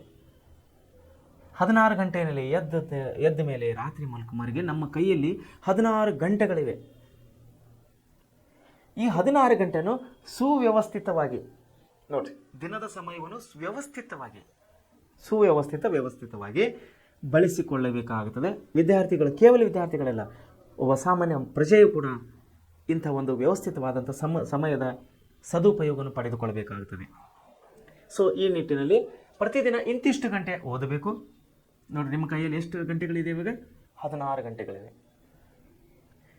16 ಗಂಟೆಗಳು ಹೇಗೆ ಡಿವೈಡ್ ಮಾಡ್ಕೋಬೇಕು? ಅದಕ್ಕೆ ಹೇಳ್ತಾ ಇದ್ದಾರೆ, ಇಂತಿಷ್ಟು ಗಂಟೆ ಓದಬೇಕು, ಇಂತಿಷ್ಟು ಗಂಟೆ ಆಟವಾಡಬೇಕು, ನಿದ್ದೆ ಮಾಡಬೇಕು ಎಂದು ಯೋಚಿಸಿ ಅದನ್ನು ಅನುಷ್ಠಾನಕ್ಕೆ ತರಬೇಕಾಗುತ್ತದೆ. ಅದೇ ರೀತಿಯಲ್ಲಿ ದೇಶವು ತನಗೆ ಲಭ್ಯವಿರುವ ಸಂಪನ್ಮೂಲಗಳನ್ನು ವ್ಯವಸ್ಥಿತವಾಗಿ ಬಳಸಿಕೊಂಡು ಅಗತ್ಯ ಕ್ಷೇತ್ರಗಳನ್ನು ಆಯ್ಕೆ ಮಾಡಿ ನಿರ್ದಿಷ್ಟ ಅವಧಿಯೊಳಗೆ ಪ್ರಗತಿ ಸಾಧಿಸಲು ಯೋಜನೆ ರೂಪಿಸುತ್ತದೆ. ನೋಡಿ, ಮನುಷ್ಯನಿಗಿರೋ ಎಷ್ಟು? 24 ತಾಸು. ಎಷ್ಟು ಗಂಟೆ ನಮಗೆ ಸಮಯ ಇದೆ ಒಂದು ದಿನಕ್ಕೆ? 24 ಗಂಟೆ. 24 ಗಂಟೆಯಲ್ಲಿ ಆ್ಯಸ್ ಎ ಸೈನ್ಸ್ ಪ್ರಕಾರ, as A doctor, as A health department, ಆರೋಗ್ಯ ಇಲಾಖೆ ಪ್ರಕಾರ ನಾವು ಎಷ್ಟು ಗಂಟೆ ನಿದ್ದೆ ಮಾಡಬೇಕಂದ್ರೆ 8 ಗಂಟೆ ನಿದ್ದೆ ಮಾಡಬೇಕು. ಒಂದು ಉತ್ತಮವಾದ ಶರೀರಕ್ಕಾಗಿ, ಉತ್ತಮವಾದ ಮೆದುಳಿನ ನಮ್ಮ ಬುದ್ಧಿಗೆ ರೆಸ್ಟ್ ಕೊಡಬೇಕಂದ್ರೆ ಇದಕ್ಕೆ 8 ಗಂಟೆ ರೆಸ್ಟ್ ಕೊಡಬೇಕಂತೆ. ಸೊ ಏನಾಗ್ತಾಗ 24 ತಾಸಲ್ಲಿ 8 ಹೋದ್ಮೇಲೆ 16 ಗಂಟೆ. 16 ಗಂಟೆಯಲ್ಲಿ ಎಷ್ಟು ಗಂಟೆ ಆಟ ಆಡಬೇಕು, ಎಷ್ಟು ಗಂಟೆ ಓದಬೇಕು ಅನ್ನೋದು ಹೇಗೆ ವಿದ್ಯಾರ್ಥಿಯನ್ನು ಪ್ಲ್ಯಾನ್ ಮಾಡ್ಕೋತಾರೆ, ಅದೇ ರೀತಿ ಸರ್ಕಾರ ಕೂಡ ಇಲ್ಲಿ ಯೋಜನೆ ಅಂದರೆ ಪ್ಲ್ಯಾನನ್ನು ಹಾಕೋಬೇಕಾಗಿದೆ. ಸರ್ಕಾರದ ಮಟ್ಟದಲ್ಲಿ ಸ್ಥಳೀಯವಾಗಿ ಮತ್ತು ಪ್ರತ್ಯಕ್ಷವಾಗಿ ಪರೋಕ್ಷವಾಗಿ ಯಾವ ರೀತಿ ಸಂಪನ್ಮೂಲಗಳಿವೆ ಸರ್ಕಾರದ ಕೈಯಲ್ಲಿ, ಅದನ್ನು ಹೇಗೆ ಬಳಸಿಕೊಳ್ಳಬೇಕು, ಅದರಿಂದ ಏನೇನು ಉತ್ಪತ್ತಿ ಆಗೋದಿದೆ, ಅದರಿಂದ ಪ್ರಜೆಗಳಿಗೆ ಯಾವ್ಯಾವ ರೀತಿ ಲಾಭಗಳನ್ನು ಬರುವುದಿದೆ, ಇವೆಲ್ಲವನ್ನು ಸ್ಟಡಿ ಮಾಡಬೇಕಾಗಿದೆ ಸರ್ಕಾರ. ಮುಂದೆ ಅಗತ್ಯ ಕ್ಷೇತ್ರಗಳನ್ನು ಆಯ್ಕೆ ಮಾಡಿ ನಿರ್ದಿಷ್ಟ ಅವಧಿಗಳಿಗೆ, ಅಂದರೆ ಅಗತ್ಯ ಕ್ಷೇತ್ರಗಳು ಮತ್ತು ನಿರ್ದಿಷ್ಟ ಅವಧಿ, ಇವೆರಡನ್ನು ನಾವು ಮ್ಯಾನೇಜ್ ಮಾಡಿದಾಗ ಇಲ್ಲಿ ಪ್ರಗತಿಯನ್ನು ಸಾಧಿಸಲಿಕ್ಕೆ ಅನುಕೂಲವಾಗುತ್ತದೆ. ಸರ್ಕಾರವು ಕೆಲವು ನಿರ್ದಿಷ್ಟ ಧ್ಯೇಯೋದ್ದೇಶಗಳೊಂದಿಗೆ ನೋಡಿ, ಸರ್ಕಾರ ಏನು ಮಾಡಬೇಕಿರಲಿ, ಕೆಲವೊಂದು ನಿರ್ದಿಷ್ಟ ಅಂದರೆ ಫಿಕ್ಸ್ಡ್ ಪ್ಲಾನ್ಸ್ ಅಂತೇಳಿ ಕರಿತೀವಿ ನಾವು, ನಿರ್ದಿಷ್ಟ ಯೋಜನೆಗಳಿಗೆ ಅಂದರೆ ಧ್ಯೇಯೋದ್ದೇಶಗಳಿಗೆ ದೇಶದಲ್ಲಿರುವ ಸಂಪನ್ಮೂಲಗಳು ಸಮರ್ಥಕವಾಗಿ ಬಳಸಿಕೊಂಡು, ದೇಶದಲ್ಲಿರುವ ಸಂಪನ್ಮೂಲಗಳು ಸಮರ್ಥವಾಗಿ ಬಳಸಿಕೊಂಡು ಜನರ ಸುಖವನ್ನು ಗರಿಷ್ಠ ಮಟ್ಟಕ್ಕೆ ಹೆಚ್ಚಿಸಲು. ಯಾರ ಸುಖ ರೀ? ಜನರ ಸುಖ ಯಾಕೆ ನೋಡ್ಬೇಕು ಸರ್ಕಾರ? ಸರ್ಕಾರದವರಿಗೆ ಆರಿಸಿ ಕಳಿಸಿದವರು ಯಾರು? ಜನರು. ಇದು ಪ್ರಜಾಪ್ರಭುತ್ವ ಸರ್ಕಾರ, ಹೌದಲ್ಲ? ಈಗ ಸರ್ಕಾರ ಇಡೀ ಜಗತ್ತೆಲ್ಲ ನಡೀತಾ ಇರೋದು ಪ್ರಜಾಪ್ರಭುತ್ವ ಸರ್ಕಾರ ಮೇಲೆ, ಅಂದರೆ ಎಲೆಕ್ಟೆಡ್ ಗೌರ್ಮೆಂಟ್ ಅಂತ ಹೇಳಿ ಕರಿತೀವಿ ನಾವು. ಪ್ರಜೆಗಳು ಮತ ಹಾಕಿದ ಮೇಲೆ ಇಲ್ಲಿ ಶಾಸಕರು ಚುನಾಯಿತರಾಗ್ತಾರೆ, ಸಂಸದರು ಚುನಾಯಿತರಾಗ್ತಾರೆ, MLA MP ಇಲ್ಲಿ ಗೆದ್ದು ಹೋದ್ಮೇಲೆ ದಿಲ್ಲಿಯಲ್ಲಿ MP ಮತ್ತು ಬೆಂಗಳೂರಿನಲ್ಲಿ MLAಗಳು ಕೂತುಕೊಂಡು ಸರ್ಕಾರ ನಡೆಸ್ತಾರೆ. ಅವರಿಗೆ ಓಟು ಕೊಟ್ಟವರು ಯಾರು? ಪ್ರಜೆಗಳು, ಸಾಮಾನ್ಯ ಪ್ರಜೆಗಳು. ಸೊ ಹೀಗಾಗಿ ಸಾಮಾನ್ಯ ಪ್ರಜೆಗಳ ಶ್ರೇಯೋಭಿವೃದ್ಧಿಗಾಗಿ, ಅವರ ಕಲ್ಯಾಣಕ್ಕಾಗಿ ಸರ್ಕಾರಗಳು ಪ್ಲಾನ್ಗಳನ್ನು ಹಾಕೋಬೇಕಾಗಿದೆ. ನೋಡ್ರಿ, ಇಲ್ಲಿ ಸಮರ್ಥವಾಗಿ ಜನರ ಸುಖ ಮತ್ತು ಗರಿಷ್ಠ ಮಟ್ಟಕ್ಕೆ ಹೆಚ್ಚಿಸಲು. ಯಾರ ಸುಖ ರೀ? ಜನರ ಸುಖ. ಗರಿಷ್ಠ ಮಟ್ಟಕ್ಕೆ ಅಂದರೆ ಹೈ ಲೆವೆಲ್ ಅಂತೇನು, ಗರಿಷ್ಠ ಮಟ್ಟಕ್ಕೆ ಹೆಚ್ಚಿಸಲು ಏನು ಮಾಡಬೇಕಾಗಿದೆ? ಪ್ರಜ್ಞಾಪೂರ್ವಕವಾಗಿ ಮತ್ತು ವಿವೇಕಯುತವಾಗಿ ಜಾರಿಗೊಳಿಸುವ ಪ್ರಕ್ರಿಯೆಯನ್ನು ಯೋಜನೆ ಅಂತೇಳಿ ನಾವು ಕರೆಯುವರಾಗಿದ್ದೇವೆ. ಸರ್ಕಾರವು ದೇಶದ ಜನರ ಹಿತದೃಷ್ಟಿಯಿಂದ, ಯಾರ ಹಿತದೃಷ್ಟಿಯಿಂದ? ದೇಶದ ಮತ್ತು ಜನರ ಹಿತದೃಷ್ಟಿ. ಕೆಲವೊಂದು ಸಂದರ್ಭದಲ್ಲಿ ದೇಶದ ಹಿತದೃಷ್ಟಿಗೆ ಪ್ರಾಮುಖ್ಯತೆಯನ್ನು ಕೊಡಬೇಕಾಗುತ್ತದೆ. ಕೆಲವೊಂದು ಸಂದರ್ಭದಲ್ಲಿ ಪ್ರಜೆಗಳ ಹಿತಾಸಕ್ತಿಗಾಗಿ ಹೆಚ್ಚಿನ ಪ್ರಾಮುಖ್ಯತೆಯನ್ನು ಕೊಡಬೇಕಾಗುತ್ತದೆ. ಅಂದರೆ ಇಲ್ಲಿ ಏನು ಹೇಳ್ತಾ ಇದ್ದಾರೆ, ದೇಶದ ಮತ್ತು ಜನರ ಹಿತದೃಷ್ಟಿಯಿಂದ ಲಭ್ಯವಿರುವ ಸಂಪನ್ಮೂಲಗಳು, ಅವೈಲೇಬಲ್ ಸೋರ್ಸಸ್ ಅಂತ ಹೇಳಿ ಕರೆಯುವರಾಗಿದ್ದೇವೆ ನಾವು. ಅವೈಲೇಬಲ್ ಸೋರ್ಸಸ್ ಅಂದರೆ ನಮ್ಮ ಕೈಯಲ್ಲಿ ಇದ್ದಂಥ ಸೋರ್ಸಸ್, ಸಂಪನ್ಮೂಲ, ಲಭ್ಯವಿರುವ ಸಂಪನ್ಮೂಲಗಳು ಗಮನದಲ್ಲಿಟ್ಟುಕೊಂಡು, ಲಕ್ಷ್ಯದಲ್ಲಿಟ್ಟುಕೊಂಡು ಏನನ್ನು ಉತ್ಪಾದಿಸಬೇಕು, ಏನೇನು ಪ್ರೊಡಕ್ಷನ್ ಮಾಡಬೇಕು, ಎಷ್ಟು ಉತ್ಪಾದಿಸಬೇಕು, ಎಷ್ಟು ಪ್ರಮಾಣದಲ್ಲಿ ಉತ್ಪಾದನೆ ಮಾಡಬೇಕು, ಹಾಗೂ ಉತ್ಪಾದಿಸಿದ್ದನ್ನು ಹೇಗೆ ವಿತರಿಸಬೇಕು, ಪ್ರೊಡಕ್ಷನ್ ಮಾಡಿದ್ದನ್ನು ಹೇಗೆ ಸೇಲ್ ಮಾಡಬೇಕು ಎಂಬ ಮಹತ್ವದ ನಿರ್ಧಾರಗಳನ್ನು ಆದ್ಯತೆಯ ಮೇರೆಗೆ, ಆದ್ಯತೆ ಅಂದರೆ ಪ್ರಯಾರಿಟಿ ಅಂತ ಹೇಳಿ ಕರಿತೇವೆ ನಾವು, ಪ್ರಯಾರಿಟಿಯ ಮೇಲೆ ಕೈಗೊಳ್ಳುತ್ತದೆ. ಹೀಗೆ ಆರ್ಥಿಕ ಯೋಜನೆಯು ದೇಶದ ಸಮಗ್ರ ಅಭಿವೃದ್ಧಿಯು ಒಂದು ತಂತ್ರವಾಗಿ ಇಲ್ಲಿ ಬಳಕೆಯಾಗ್ತಾ ಇದೆ. ಭಾರತದಲ್ಲಿ ಮೊಟ್ಟ ಮೊದಲು ಆರ್ಥಿಕ ಯೋಜನೆ ಬಗ್ಗೆ ಚಿಂತಿಸಿದವರು Bharat Ratna doctor sir M ವಿಶ್ವೇಶ್ವರಯ್ಯನವರು. ನೋಡಿರಿ, ವಿಶ್ವೇಶ್ವರಯ್ಯನವರು, ಅವ್ರ ಬಗ್ಗೆ ನಾವು ಎಷ್ಟೇ ಸ್ಟಡಿ ಮಾಡಿದರೂ ಕೂಡ ಕಡಿಮೆ ಇದೆ, ಎಷ್ಟೇ ಅವ್ರ ಬಗ್ಗೆ ಓದಿದರೂ ಕೂಡ ಕಡಿಮೆ ಇದೆ. ಮಹಾನ್ ಭಾವರು, ಮಹಾನ್ ಬುದ್ಧಿವಂತರು, ಮಹಾನ್ ಚಿಂತಕರು ವಿಶ್ವೇಶ್ವರಯ್ಯನವರು. ಭಾರತ ರತ್ನವನ್ನು ಪಡೆದವರು, ಭಾರತದ ಅತ್ಯುನ್ನತ ನಾಗರಿಕ ಪ್ರಶಸ್ತಿ, ನಮ್ಮ ದೇಶದ ಅತ್ಯುನ್ನತ ನಾಗರಿಕ ಪ್ರಶಸ್ತಿಯನ್ನು ಪಡೆದಂಥ ಸರ್ ಎಂ ವಿಶ್ವೇಶ್ವರಯ್ಯನವರು ದಿವಾನರಾಗಿದ್ದರು ಮೈಸೂರು ಮಹಾರಾಜರ ಕಾಲದಲ್ಲಿ, ಬ್ರಿಟಿಷರ ಕಾಲದಲ್ಲಿ, ಅರಸರ ಕಾಲದಲ್ಲಿ, ಮೈಸೂರು ಮಹಾರಾಜರ ಕಾಲದಲ್ಲಿ ದಿವಾನರಾಗಿದ್ದಂಥ ನಮ್ಮ ಸರ್ ಎಂ ವಿಶ್ವೇಶ್ವರಯ್ಯನವರು ಭಾರತದಲ್ಲಿ ಮೊಟ್ಟ ಮೊದಲ ಬಾರಿಗೆ ಆಧುನಿಕ ಯೋಜನೆ ಬಗ್ಗೆ ಇವರು ಚಿಂತನೆ ಮಾಡಿದ ಮಹಾನ್ ಬುದ್ಧಿವಂತರು, ಮಹಾನ್ ವಿದ್ವಾಂಸರು. 1934ರಲ್ಲಿ ನೋಡಿ, 1934ರಲ್ಲಿ ಭಾರತಕ್ಕೆ ಯೋಚಿತ ಅರ್ಥವ್ಯವಸ್ಥೆ, ಪ್ಲಾನ್ಡ್ ಎಕಾನಮಿ ಆಫ್ ಇಂಡಿಯಾ, ನೋಡಿ ಯೋಚಿತ ಯೋಜನೆ, ಪ್ಲಾನ್ಡ್ ಎಕಾನಮಿ ಅಂತೇಳಿ ನಾವು ಕರೆಯವರಾಗಿದ್ದೇವೆ. 1934ರಲ್ಲಿ ಭಾರತಕ್ಕೆ ಯೋಚಿತ ಅರ್ಥವ್ಯವಸ್ಥೆ ಎಂಬ ಪುಸ್ತಕವನ್ನು ಪ್ರಕಟಿಸಿ ಭಾರತದ ಆರ್ಥಿಕ ಅಭಿವೃದ್ಧಿಗೆ ಯೋಜನೆಯ ಅಗತ್ಯವನ್ನು ಇವರು ಒತ್ತಿ ಹೇಳಿದರು ಸರ್ ಎಂ ವಿಶ್ವೇಶ್ವರಯ್ಯನವರು. ಹಾಗಾಗಿ ಇವರನ್ನು ಭಾರತದ ಆರ್ಥಿಕ ಯೋಜನೆ ಪಿತಾಮಹ ಎಂದು ನಾವು ಕರೆಯವರಾಗಿದ್ದೇವೆ. ಯಾರಿಗೆ? ಸರ್ ಎಂ ವಿಶ್ವೇಶ್ವರಯ್ಯನವರಿಗೆ. ಇವರ ಬಗ್ಗೆ ಇವರ ವೈಯಕ್ತಿಕವಾಗಿ ನಾವು ಓದಬೇಕಾದ್ರೆ ಒಂದು ಪಾಠ ಇಲ್ಲ, ಒಂದು ಕ್ಲಾಸ್ ಇಲ್ಲ, 2 ಕ್ಲಾಸ್ ಇಲ್ಲ, ಒಂದು ತಿಂಗಳ ನಮಗೆ ಸಾಕೋಗೋದಿಲ್ಲ ಇವ್ರ ಬಗ್ಗೆ ಓದಬೇಕಾದ್ರೆ. ಸ್ವಾತಂತ್ರ್ಯ ನಂತರ ಅಂದರೆ ನಮ್ಮ ದೇಶ ಸ್ವಾತಂತ್ರ್ಯ ಆದಮೇಲೆ ಬ್ರಿಟಿಷರನ್ನು ಭಾರತವನ್ನು ಬಿಟ್ಟು ಹೋದ್ಮೇಲೆ ಭಾರತ ಸರ್ಕಾರವು 1950ರಲ್ಲಿ ರಾಷ್ಟ್ರೀಯ ಯೋಜನಾ ಆಯೋಗವನ್ನು ನ್ಯಾಷನಲ್ ಪ್ಲಾನಿಂಗ್ ಕಮಿಷನ್ ರಚಿಸಿತು. ನೋಡ್ರಿ, ರಾಷ್ಟ್ರೀಯ ಯೋಜನಾ ಆಯೋಗ, ರಾಷ್ಟ್ರೀಯ ಯೋಜನಾ ಆಯೋಗವೊಂದನ್ನು ಇಲ್ಲಿ ಭಾರತ ಸರ್ಕಾರ ಯಾವಾಗಲೇ 1950ರಲ್ಲಿ ಈ ಆಯೋಗವೊಂದನ್ನು ರಚನೆ ಮಾಡ್ತಾ ಇದೆ ಭಾರತ ಸರ್ಕಾರ. ಪ್ರಧಾನಮಂತ್ರಿಯವರು ಅಂದರೆ ನಮ್ಮ ದೇಶದ ಪ್ರಧಾನಮಂತ್ರಿಯವರು ಇದರ ಅಧ್ಯಕ್ಷರಾಗಿರ್ತಾರೆ. ಪ್ಲಾನಿಂಗ್ ಕಮಿಷನ್ ಆಫ್ ಇಂಡಿಯಾದ ಅಧ್ಯಕ್ಷರಾಗಿರ್ತಾರೆ ನಮ್ಮ ದೇಶದ ಪ್ರಧಾನಮಂತ್ರಿಯವರು, ಅಂದರೆ ಚುನಾಯಿತ ಪ್ರಧಾನಮಂತ್ರಿಯವರು. ಇದರ ಮುಖ್ಯ ಉದ್ದೇಶ ಏನಂದರೆ, ಅದರದ್ದು ಪ್ಲಾನಿಂಗ್ ಕಮಿಷನ್ ಆಫ್ ಇಂಡಿಯಾ ಅಂದರೆ ನಮ್ಮ ಯೋಜನಾ ಆಯೋಗದ ಉದ್ದೇಶ ಏನಿದೆ ಅಂದರೆ, ದೇಶದಲ್ಲಿರುವ ನೈಸರ್ಗಿಕ ಹಾಗೂ ಮಾನವ ಸಂಪನ್ಮೂಲ ಮತ್ತು ಬಂಡವಾಳವನ್ನು ನಿಖರವಾಗಿ ಅಂದಾಜು ಮಾಡಿ ಏನು ಮಾಡ್ಬೇಕ್ರಿ ಇವರು? ಅಂದಾಜು ಮಾಡಬೇಕು, ನಿಖರವಾದಂಥ ಅಂದರೆ ಕರೆಕ್ಟ್, ಎಕ್ಸಾಕ್ಟ್, ಸುಳ್ಳು ಹೇಳೋದಿಲ್ಲ, ಕರೆಕ್ಟಾಗಿ ಎಕ್ಸಾಕ್ಟಾಗಿ ಒಂದು ಪ್ಲಾನಿಂಗನ್ನು ಮಾಡಬೇಕಾಗಿದೆ. ಎಂಥ ಪ್ಲಾನಿಂಗ್ ಮಾಡಬೇಕಾಗಿದೆ ಅಂದರೆ, ನಮ್ಮ ದೇಶದವರ ನೈಸರ್ಗಿಕ ಸಂಪನ್ಮೂಲ, ನ್ಯಾಷನಲ್ ರಿಸೋರ್ಸ್ ಅಂತ ಕರಿತೀವಿ ನಾವು. ನೈಸರ್ಗಿಕ ಸಂಪನ್ಮೂಲದ ನ್ಯಾಷನಲ್ ರಿಸೋರ್ಸ್ ಏನೇನಿದೆ ನಮ್ಮ ಹತ್ರ. ಉದಾಹರಣೆಗೆ ಕಬ್ಬಿಣ ತಯಾರಿ ಮಾಡಬೇಕಂದ್ರೆ ನಮಗೆ ಕಬ್ಬಿಣದಾಗಿರಬೇಕು. ಅದು ಎಲ್ಲಿ ಸಿಗ್ತದೆ? ಮಣ್ಣಿನೆಲ್ಲ ಸಿಗ್ತದೆ. ಅದು ಯಾವ ಮಣ್ಣಿನಲ್ಲಿ ಸಿಗ್ತದೆ ಅಂದರೆ ಯಾವ ಪ್ರದೇಶದಲ್ಲಿ ಅಂತ ಹುಡುಕಬೇಕು ಇವರು. ಅದು ಹುಡುಕಲಿಕ್ಕೆ ಯಾರು ಹುಡುಕಬೇಕು? ಭೂ ಮತ್ತು ಗಣಿ ಇಲಾಖೆ ಇದೆ, ಭೂ ಮತ್ತು ಗಣಿ ವಿಜ್ಞಾನ ಇಲಾಖೆ ಇದೆ. So linked to planning commission ಅಂದರೆ ಒಂದಕ್ಕೊಂದೊಂದು ಸಂಪರ್ಕ ಇದ್ದಂಥ ಈ ಯೋಜನೆ. ನೋಡಿರಿ, ದೇಶದಲ್ಲಿ ನೈಸರ್ಗಿಕ ಸಂಪನ್ಮೂಲ ಹಾಗೂ ಮಾನವ ಸಂಪನ್ಮೂಲ ಬಂಡವಾಳವನ್ನು ನಿಖರವಾಗಿ ಅಂದಾಜು ಮಾಡಿ. ಅಂದರೆ ನಮ್ಮ ದೇಶದಲ್ಲಿ ನೈಸರ್ಗಿಕ ಸಂಪನ್ಮೂಲ ಎಷ್ಟಿದೆ, ಮಾನವ ಸಂಪನ್ಮೂಲ ಎಷ್ಟಿದೆ. ಮಾನವ ಸಂಪನ್ಮೂಲ ಅಂದರೆ ಜನಸಂಖ್ಯೆ ಎಷ್ಟಿದೆ ನಮ್ಮ ಹತ್ರ, ಅದನ್ನು ನಿಖರವಾಗಿ ಇವರನ್ನು ಅಳತೆ ಮಾಡಬೇಕು. ಆಮೇಲೆ ಈ ಸಂಪನ್ಮೂಲ ಪರಿಣಾಮಕಾರಿ ಬಳಕೆಗೆ ಯೋಜನೆಯನ್ನು ತಯಾರಿಸುವುದು. ಭಾರತದಲ್ಲಿ ಈ ಯೋಜನೆ ಅವಧಿ 5 ವರ್ಷ ಆಗಿರೋದ್ರಿಂದ ಇದನ್ನು ನಾವು ಪಂಚವಾರ್ಷಿಕ ಯೋಜನೆ ಎಂದು ನಾವು ಕರೆಯುವರಾಗಿದ್ದೇವೆ. ನೋಡಿರಿ, ಪಂಚವಾರ್ಷಿಕ 1950ರಲ್ಲಿ ಪ್ಲಾನಿಂಗ್ ಕಮಿಷನ್ ಆಫ್ ಇಂಡಿಯಾ, ಭಾರತದ ಯೋಜನಾ ಆಯೋಗ ಸ್ಥಾಪಿಸಿದ ನಂತರ ಅಲ್ಲಿಂದ ಅಂದರೆ 5 ವರ್ಷಕ್ಕೊಂದೊಂದು ಯೋಜನೆಗಳನ್ನು ಹಾಕೋತಾ ಇರ್ತಾರೆ ನಮ್ಮ ಸರ್ಕಾರದವರು. 50ರಿಂದ 55, 55ರಿಂದ 60, 60ರಿಂದ 65. ಸೊ ಹೀಗೆ ನಾವು ನೋಡ್ತಾ ಬಂದಾಗ ಸೊ ಈಗ ಎಷ್ಟನೇ ನಮ್ದು ಈಗ ಯೋಜನಾ ಆಯೋಗ ಕೆಲಸ ಮಾಡ್ತಾ ಇದೆ ಅಂದರೆ 50ರಿಂದ 55, 60, 65, 70, 75, 80, 85, 90, 95, 2000, 2005, 2010, 2015, 2020, 2025. ಸೊ ಈಗ 3, 6, 9, 12, 14, 15. ಈಗ 15ನೇ ಯೋಜನಾ ಆಯೋಗನ ಈಗ ನಾವು ಕಾರ್ಯ ಮಾಡ್ತಾ ಇದೆ ನಮ್ಮ ದೇಶದಲ್ಲಿ. 15ನೇ ಯೋಜನಾ ಆಯೋಗ ಈಗ ಕೆಲಸ ಮಾಡ್ತಾ ಇದೆ. 15 ಆದ್ಲಿ 75,000. ಹೌದು, ಆಜಾದಿ ಕಾ ಅಮೃತ್ ಮಹೋತ್ಸವ ಅಂದರೆ ಮೊನ್ನೆ ನಾವು ನಾವು 15 ಆಗಸ್ಟ್ ನಾವೇನು ಮಾಡಿದ್ವಿ, ಝಂಡಾ ಉಂಚ ತಿರಂಗ ನಮ್ಮ ಬಾವುಟ ಸ್ವತಂತ್ರ ಧ್ವಜವನ್ನು ಹಾರಿಸ್ತೀವಲ್ಲ, 75ನೇ ಸ್ವಾತಂತ್ರ್ಯ ದಿನಾಚರಣೆ. ಸೊ ಏನಾಗಿ 75 ಸ್ವಾತಂತ್ರ್ಯ ದಿನಾಚರಣೆ ಎಲ್ಲ ಆಜಾದಿ ಕಾ ಅಮೃತ್ ಮಹೋತ್ಸವವನ್ನು ಆಚರಿಸಿದ್ದೇವೆ ನಾವು.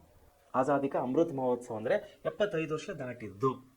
ಸೊ 75 ವರ್ಷ ಏನಾಗಿದೆ ಅಂದರೆ 1950ರಿಂದ 75ರವರೆಗೆ 15ನೇ ಪ್ಲಾನಿಂಗ್ ಕಮಿಷನ್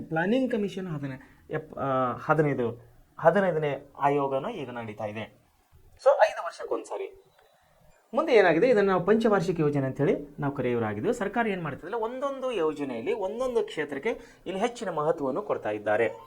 ಉದಾಹರಣೆಗೆ ಹೇಳಬೇಕಂದ್ರೆ ಮೊದಲನೇ ಪಂಚವಾರ್ಷಿಕ ಯೋಜನೆ ಅಂದರೆ 1950ರಿಂದ 55ರವರೆಗೆ 5 ವರ್ಷದ ಅವಧಿಯಲ್ಲಿ ಯಾವ ಒಂದು ಕ್ಷೇತ್ರಕ್ಕೆ ನಮ್ಮ ಸರ್ಕಾರ ಆದ್ಯತೆ ಇಂಪಾರ್ಟೆನ್ಸ್ ಕೊಟ್ಟಿತ್ತಂದರೆ ಕೃಷಿ ಕ್ಷೇತ್ರಕ್ಕೆ, ವ್ಯವಸಾಯ ಕ್ಷೇತ್ರಕ್ಕೆ ನಮ್ಮ ಆಗಿನ ಸರ್ಕಾರ ಹೆಚ್ಚು ಆದ್ಯತೆಯನ್ನು ಕೊಟ್ಟಿತ್ತು. ಯಾಕೆಂದರೆ ಭಾರತ ಸ್ವತಂತ್ರ 47ರಲ್ಲಿ ಸ್ವತಂತ್ರ ಆದಮೇಲೆ ನಮ್ಮ ದೇಶದಲ್ಲಿ 32 ಕೋಟಿ ಜನಸಂಖ್ಯೆ ಇತ್ತು. ನಮ್ಮ ಜನಸಂಖ್ಯೆ ಆವಾಗಿನ ಕಾಲದಲ್ಲಿ 32 ಕೋಟಿ. ಆದರೆ ಯಾವುದೇ ಬೃಹತ್ ಆದಂಥ ಉದ್ದಿಮೆಗಳಿದ್ದಿಲ್ಲ, ದೊಡ್ಡ ದೊಡ್ಡ ಫ್ಯಾಕ್ಟ್ರಿಗಳಿದ್ದಿಲ್ಲ, ಜನರಿಗೆ ಕೆಲಸ ಇಲ್ಲ, ಹೊಲ ಆವಾಗಿನ ಪರಿಸ್ಥಿತಿಯಲ್ಲಿ ಕಂದಾಯ ಇಲಾಖೆಗಳು ಸಿಕ್ಕಾಪಟ್ಟೆ ಆವಾಗಿನ ಇನ್ನೂ ಸುಸ್ಥಿರವಂತ ಸರ್ಕಾರ ಬಂದಿದ್ದಿಲ್ಲ. ಆವಾಗ ತಾನೇ ಮೊದಲನೇ ಸರ್ಕಾರ ಪಂಡಿತ್ ಜವಾಹರ್ಲಾಲ್ ನೆಹರು ಅವರ ಅಧ್ಯಕ್ಷತೆಯಲ್ಲಿ ಅವರ ಒಂದು ಅವಧಿಯಲ್ಲಿ ಮೊದಲನೇ ಸರ್ಕಾರ ಜಾರಿಗೆ ಬಂದಿತ್ತು 47ರಲ್ಲಿ. 50ರಲ್ಲಿ ಏನು ಮಾಡಿದ್ರು, ಪ್ಲಾನಿಂಗ್ ಕಮಿಷನ್ ಆಫ್ ಮಾಡಿದೆ ಅಂದರೆ ಯೋಜನಾ ಆಯೋಗ ಮಾಡಿದ್ರು. 50ರಿಂದ 55 ಅಂದರೆ 5 ವರ್ಷ ಏನು ಮಾಡಿದ್ರು, ಮೊದಲನೇದಕ್ಕೆ ಕೃಷಿ ಕ್ಷೇತ್ರಕ್ಕೆ ಪ್ರಾಧಾನ್ಯತೆಯನ್ನು ಕೊಟ್ಟರು. ಯಾಕೆಂದರೆ ಜನರು ಹಸಿವಿನಿಂದ ಸಾಯ್ತಾ ಇದ್ರು. ಆವತ್ತಿನ ಕಾಲದಲ್ಲಿ ತುಂಬ ಬಡತನ ಇತ್ತು. ಎಷ್ಟೋ ಜನರು ತನ್ನ ಹೊಲದ ಟ್ಯಾಕ್ಸ್ ಕಂದಾಯವನ್ನು ಕಟ್ಟಲಿಕ್ಕಾಗದೆ ಹೊಲಗಳನ್ನೇ ನಮ್ಮ ರೈತರು ಬಿಟ್ಟುಕೊಟ್ಟಿದ್ದರು, ಶ್ರೀಮಂತರಿಗೆ, ದುಡ್ಡಿದ್ದವರಿಗೆ. ಯಾಕೆ? ಕೃಷಿ ಕ್ಷೇತ್ರವನ್ನು ಮಲ್ಕೊಂಡು ಬಿಟ್ಟಿತ್ತು. ಯಾವುದೇ ಪ್ಲಾನಿಂಗ್ಸ್ಗಳಿದ್ದಲ್ಲ ಕೃಷಿ ಕ್ಷೇತ್ರಕ್ಕೆ. ಆವತ್ತು ಯಾವುದೇ ರೀತಿ ಒಳ್ಳೆಯ ಪೆಸ್ಟಿಸೈಡ್ಸ್, ಒಳ್ಳೆಯ ಬೀಜಗಳು, ಒಳ್ಳೆಯ ಗೊಬ್ಬರಗಳು, ನೀರಿನ ಸುವ್ಯವಸ್ಥೆ, ನೀರಿನ ಕಾಲುವೆಗಳು, ನೀರು ಹೇಗೆ ಏನೂ ಇದ್ದಿಲ್ಲ. ಹೀಗಾಗಿ ಸರ್ಕಾರ ಏನು ಮಾಡ್ತು, ಮೊದಲನೇ ಆದ್ಯತೆಯನ್ನು ಪಂಚವಾರ್ಷಿಕ ಯೋಜನೆಯಲ್ಲಿ ಕೃಷಿ ಕ್ಷೇತ್ರಕ್ಕೆ ಕೊಟ್ಟಿತ್ತು. ಮುಂದೆ ನೋಡಿರಿ, 1952ರಲ್ಲಿ ರಾಷ್ಟ್ರೀಯ ಅಭಿವೃದ್ಧಿ ಮಂಡಳಿ, ನ್ಯಾಷನಲ್ ಡೆವಲಪ್ಮೆಂಟ್ ಕೌನ್ಸಿಲ್ ಅಂತೇಳಿ ಇನ್ನೊಂದು ಇಲ್ಲಿ ಸರ್ಕಾರನ ಪ್ರಾರಂಭ ಮಾಡ್ತಾ ಇದೆ. 1952ರಲ್ಲಿ ಏನು ಮಾಡ್ತಾ ಇದ್ದಾರೆ, ರಾಷ್ಟ್ರೀಯ ಅಭಿವೃದ್ಧಿ ಮಂಡಳಿ, ನ್ಯಾಷನಲ್ ಡೆವಲಪ್ಮೆಂಟ್ ಕೌನ್ಸಿಲ್ ಅಂತೇಳಿ ಇಲ್ಲಿ ಹೊಸದಾಗಿ ಒಂದು ಕೌನ್ಸಿಲ್ ಅನ್ನೋಂಥ ಪ್ರಾರಂಭ ಮಾಡ್ತಾ ಇದೆ, ಸ್ಥಾಪನೆ ಮಾಡ್ತಾ ಇದ್ದಾರೆ. ಇದರಲ್ಲಿ ಎಲ್ಲ ರಾಜ್ಯಗಳ ಮುಖ್ಯಮಂತ್ರಿಗಳು ಸದಸ್ಯರಾಗಿರ್ತಾರೆ. ಮುಂಚೆ ಯಾವುದು ಇತರದು ಯೋಜನಾ ಆಯೋಗ. ಯೋಜನಾ ಆಯೋಗದಲ್ಲಿ ಎಲ್ಲ ಮುಖ್ಯಮಂತ್ರಿಗಳು ಇದ್ದಿಲ್ಲ. ಅದರ ಅಧ್ಯಕ್ಷತೆಯನ್ನು ಪ್ರಧಾನಮಂತ್ರಿ ವಹಿಸಿದರು. ಅದರ ಸದಸ್ಯರು ಬೇರೆ ಬೇರೆಯವರಾಗಿದ್ದಾರೆ. ಆದರೆ ರಾಷ್ಟ್ರೀಯ ಅಭಿವೃದ್ಧಿ ಮಂಡಳಿಯಲ್ಲಿ, ನ್ಯಾಷನಲ್ ಡೆವಲಪ್ಮೆಂಟ್ ಕೌನ್ಸಿಲ್ನಲ್ಲಿ ಏನಾಗ್ತದೆ, ನಮ್ಮ ದೇಶದಲ್ಲಿರುವಂಥ ಎಲ್ಲ ರಾಜ್ಯದ ಮುಖ್ಯಮಂತ್ರಿಗಳು ಅದರ ಸದಸ್ಯತೆಯನ್ನು ಹೊಂದಿದ್ದಾರೆ. ಯಾವುದ್ರದ್ದು? ನ್ಯಾಷನಲ್ ಡೆವಲಪ್ಮೆಂಟ್ ಕೌನ್ಸಿಲ್ನಲ್ಲಿ. ಇದು ರಾಷ್ಟ್ರೀಯ ಯೋಜನಾ ಆಯೋಗ ತಯಾರಿಸಿದ ಪಂಚವಾರ್ಷಿಕ ಯೋಜನೆಯ ಕರಡಿಗೆ ಅನುಮೋದನೆ ನೀಡುತ್ತದೆ. ಅಲ್ಲದೆ ಎಲ್ಲ ರಾಜ್ಯಗಳು ಸಮತೋಲನವಾಗಿ ಅಭಿವೃದ್ಧಿಗೊಳ್ಳುವಂತೆ ಗಮನ ಹರಿಸುತ್ತದೆ. ಯಾವುದು? ರಾಷ್ಟ್ರೀಯ ಅಭಿವೃದ್ಧಿ ಮಂಡಳಿ. ಯೋಜನಾ ಆಯೋಗದಲ್ಲಿ ಏನು ಮಾಡ್ತಾ ಇದ್ದಾರೆ, ಯೋಜನೆಯನ್ನು ತಯಾರು ಮಾಡಿ, ಪ್ಲ್ಯಾನ್ ಮಾಡಿ, ಯೋಜನೆ ಅಭಿವೃದ್ಧಿ ಮಂಡಳಿಯಲ್ಲಿ ತಂದು ಕೊಡ್ತಾ ಇದ್ದಾರೆ. ನೋಡ್ರಪ್ಪ, ಈ ಟೈಪ್ ನಾವು ಯೋಜನೆ ಮಾಡಿದ್ದೇವೆ 5 ವರ್ಷದಲ್ಲಿ.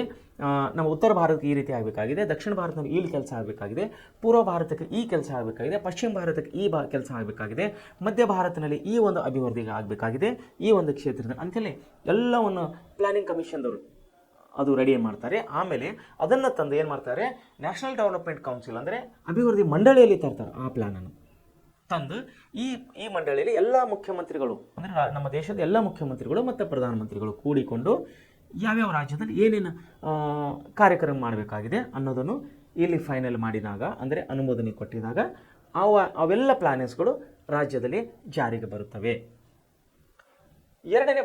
ಎರಡನೇದಾಗಿ ಪಂಚವಾರ್ಷಿಕ ಯೋಜನೆ. ಏನಿದು 5 ಇಯರ್ ಪ್ಲಾನ್ಸ್ ಅನ್ನೋದನ್ನೇ ಇಲ್ಲಿ ಕೊಟ್ಟಿದ್ದಾರೆ ನೋಡ್ರಿ.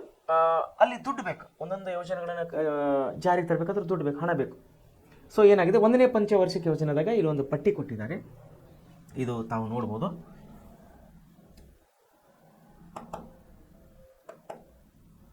ಎಂಥ ಒಂದು ಯೋಜನೆ ಅಂದರೆ ಇದು ಭಾರತದಲ್ಲಿ ಯೋಜನೆಗಳು ಕೊಟ್ಟಿದ್ದಾರೆ ನೋಡ್ರಿ.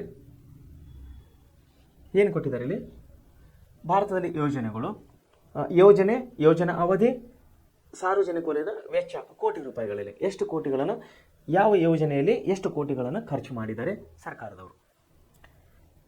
1ನೇ ಪಂಚವಾರ್ಷಿಕ ಯೋಜನೆಯಲ್ಲಿ 1960 ಕೋಟಿ ರೂಪಾಯಿ ಖರ್ಚು ಮಾಡಿದ್ದಾರೆ.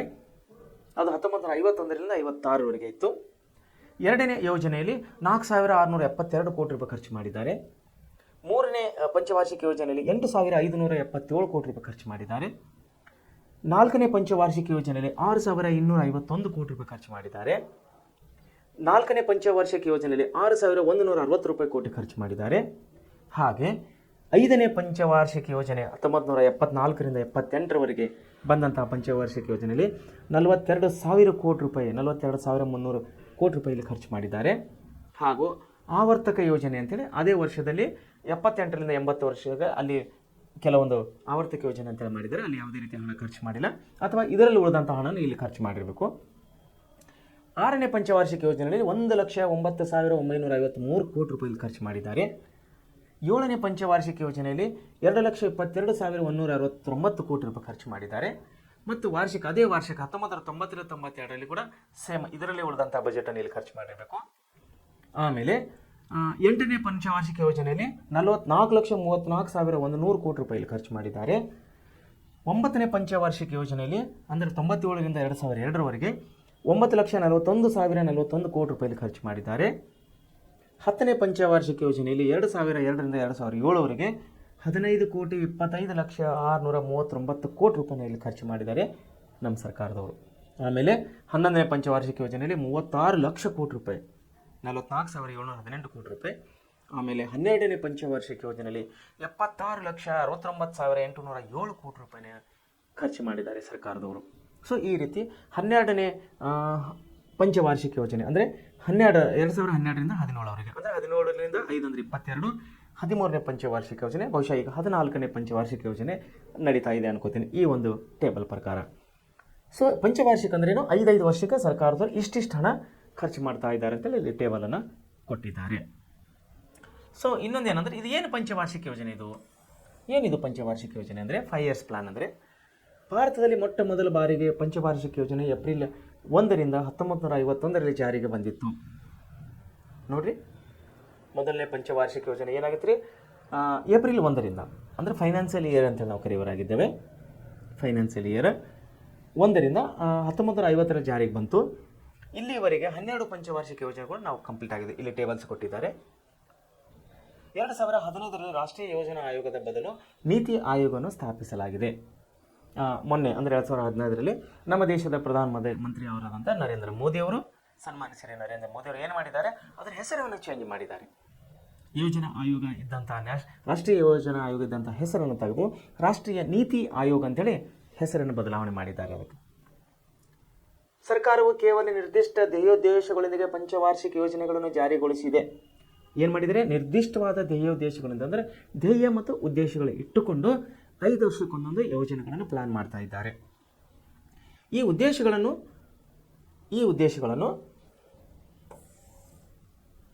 ಯೋಜನೆಗಳ ಮಾರ್ಗಸೂಚಿಗಳಾಗಿವೆ.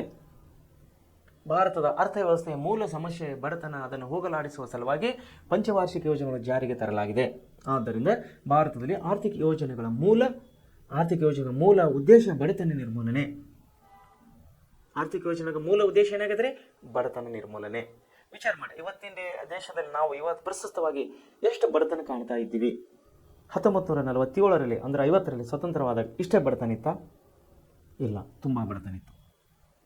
ಇವಾಗ ಬಡತನ ಕಡಿಮೆ ಆಗಿದೆ. ಸರ್ಕಾರ ತೆಗೆದುಕೊಂಡ ಹಲವು ಕಾರ್ಯಕ್ರಮಗಳ ಮುಖಾಂತರವಾಗಿ ಬಡವರು, ದೀನದಲಿತರು, ಕಾರ್ಮಿಕರಿಗೆ, ಕೃಷಿ ಕಾರ್ಮಿಕರಿಗೆ, ನಿರುದ್ಯೋಗಿಗಳಿಗೆ ಹಲವು ಕಾರ್ಯಕ್ರಮಗಳನ್ನು ಕೊಟ್ಟಿದ್ದರಿಂದ ಡೆವಲಪ್ಮೆಂಟ್ ಪ್ಲಾನ್ಸ್ ಕೊಟ್ಟಿದ್ದಕ್ಕಾಗಿ ಭಾಳಷ್ಟು ರೈತರು ಬಡತನ ರೇಖೆಗಿಂತ ಮೇಲೆ ಬಂದಿದ್ದಾರೆ. ಬಡತನ ನಿರ್ಮೂಲನೆ ಮಾಡುವುದೇ ಪಂಚವಾರ್ಷಿಕ ಯೋಜನೆ ಉದ್ದೇಶವಾಗಿದೆ. ಹಾಗೂ ಜನರ ಜೀವನ ಮಟ್ಟವನ್ನು ಸಾಧ್ಯವಾದಷ್ಟು ಗರಿಷ್ಠ ಮಟ್ಟಿಗೆ ಹೆಚ್ಚಿಸುವುದು ಈ ಉದ್ದೇಶದ ಸಾಧನೆಗೆ ಪೂರಕವಾದ ಕೆಲವು ಉದ್ದೇಶಗಳನ್ನು ಸಾಧಿಸಬೇಕಾಗುತ್ತದೆ. ಅವುಗಳೆಂದರೆ ಒಂದು ಉತ್ಪಾದನೆಯನ್ನು ಗರಿಷ್ಠ ಮಟ್ಟಕ್ಕೆ ಹೆಚ್ಚಿಸುವುದು, ಉದ್ಯೋಗಾವಕಾಶಗಳನ್ನು ಹೆಚ್ಚಿಸುವುದು, ಆರ್ಥಿಕ ಅಸಮಾನತೆಯನ್ನು ಕಡಿಮೆ ಮಾಡುವುದು, ಆರ್ಥಿಕ ಸ್ಥಿರತೆಯನ್ನು ಕಾಯ್ದುಕೊಳ್ಳುವುದು ಹಾಗೂ ಅರ್ಥವ್ಯವಸ್ಥೆಯನ್ನು ಆಧುನೀಕರಣಗೊಳಿಸುವುದು. ಈ 5 ಅಂಶಗಳನ್ನು ಗಮನದಲ್ಲಿಟ್ಟುಕೊಂಡು ನಮ್ಮ ದೇಶದ ಒಂದು ಯೋಜನೆಗಳನ್ನು ರೂಪಿಸ್ತಾರೆ. ಸೊ ಈ ಪಂಚವಾರ್ಷಿಕ ಯೋಜನೆಗಳು ಹೇಗೆ ಕಾರ್ಯವನ್ನು ಮಾಡ್ತವೆ, ಹೇಗೆ ಯಶಸ್ವಿಯಾಗಿದೆ, ಅದರ ಎಲ್ಲವನ್ನು ನಾವು ನಾಳೆ ಪಾಠದಲ್ಲಿ ನೋಡೋರಾಗಿದ್ದೇವೆ.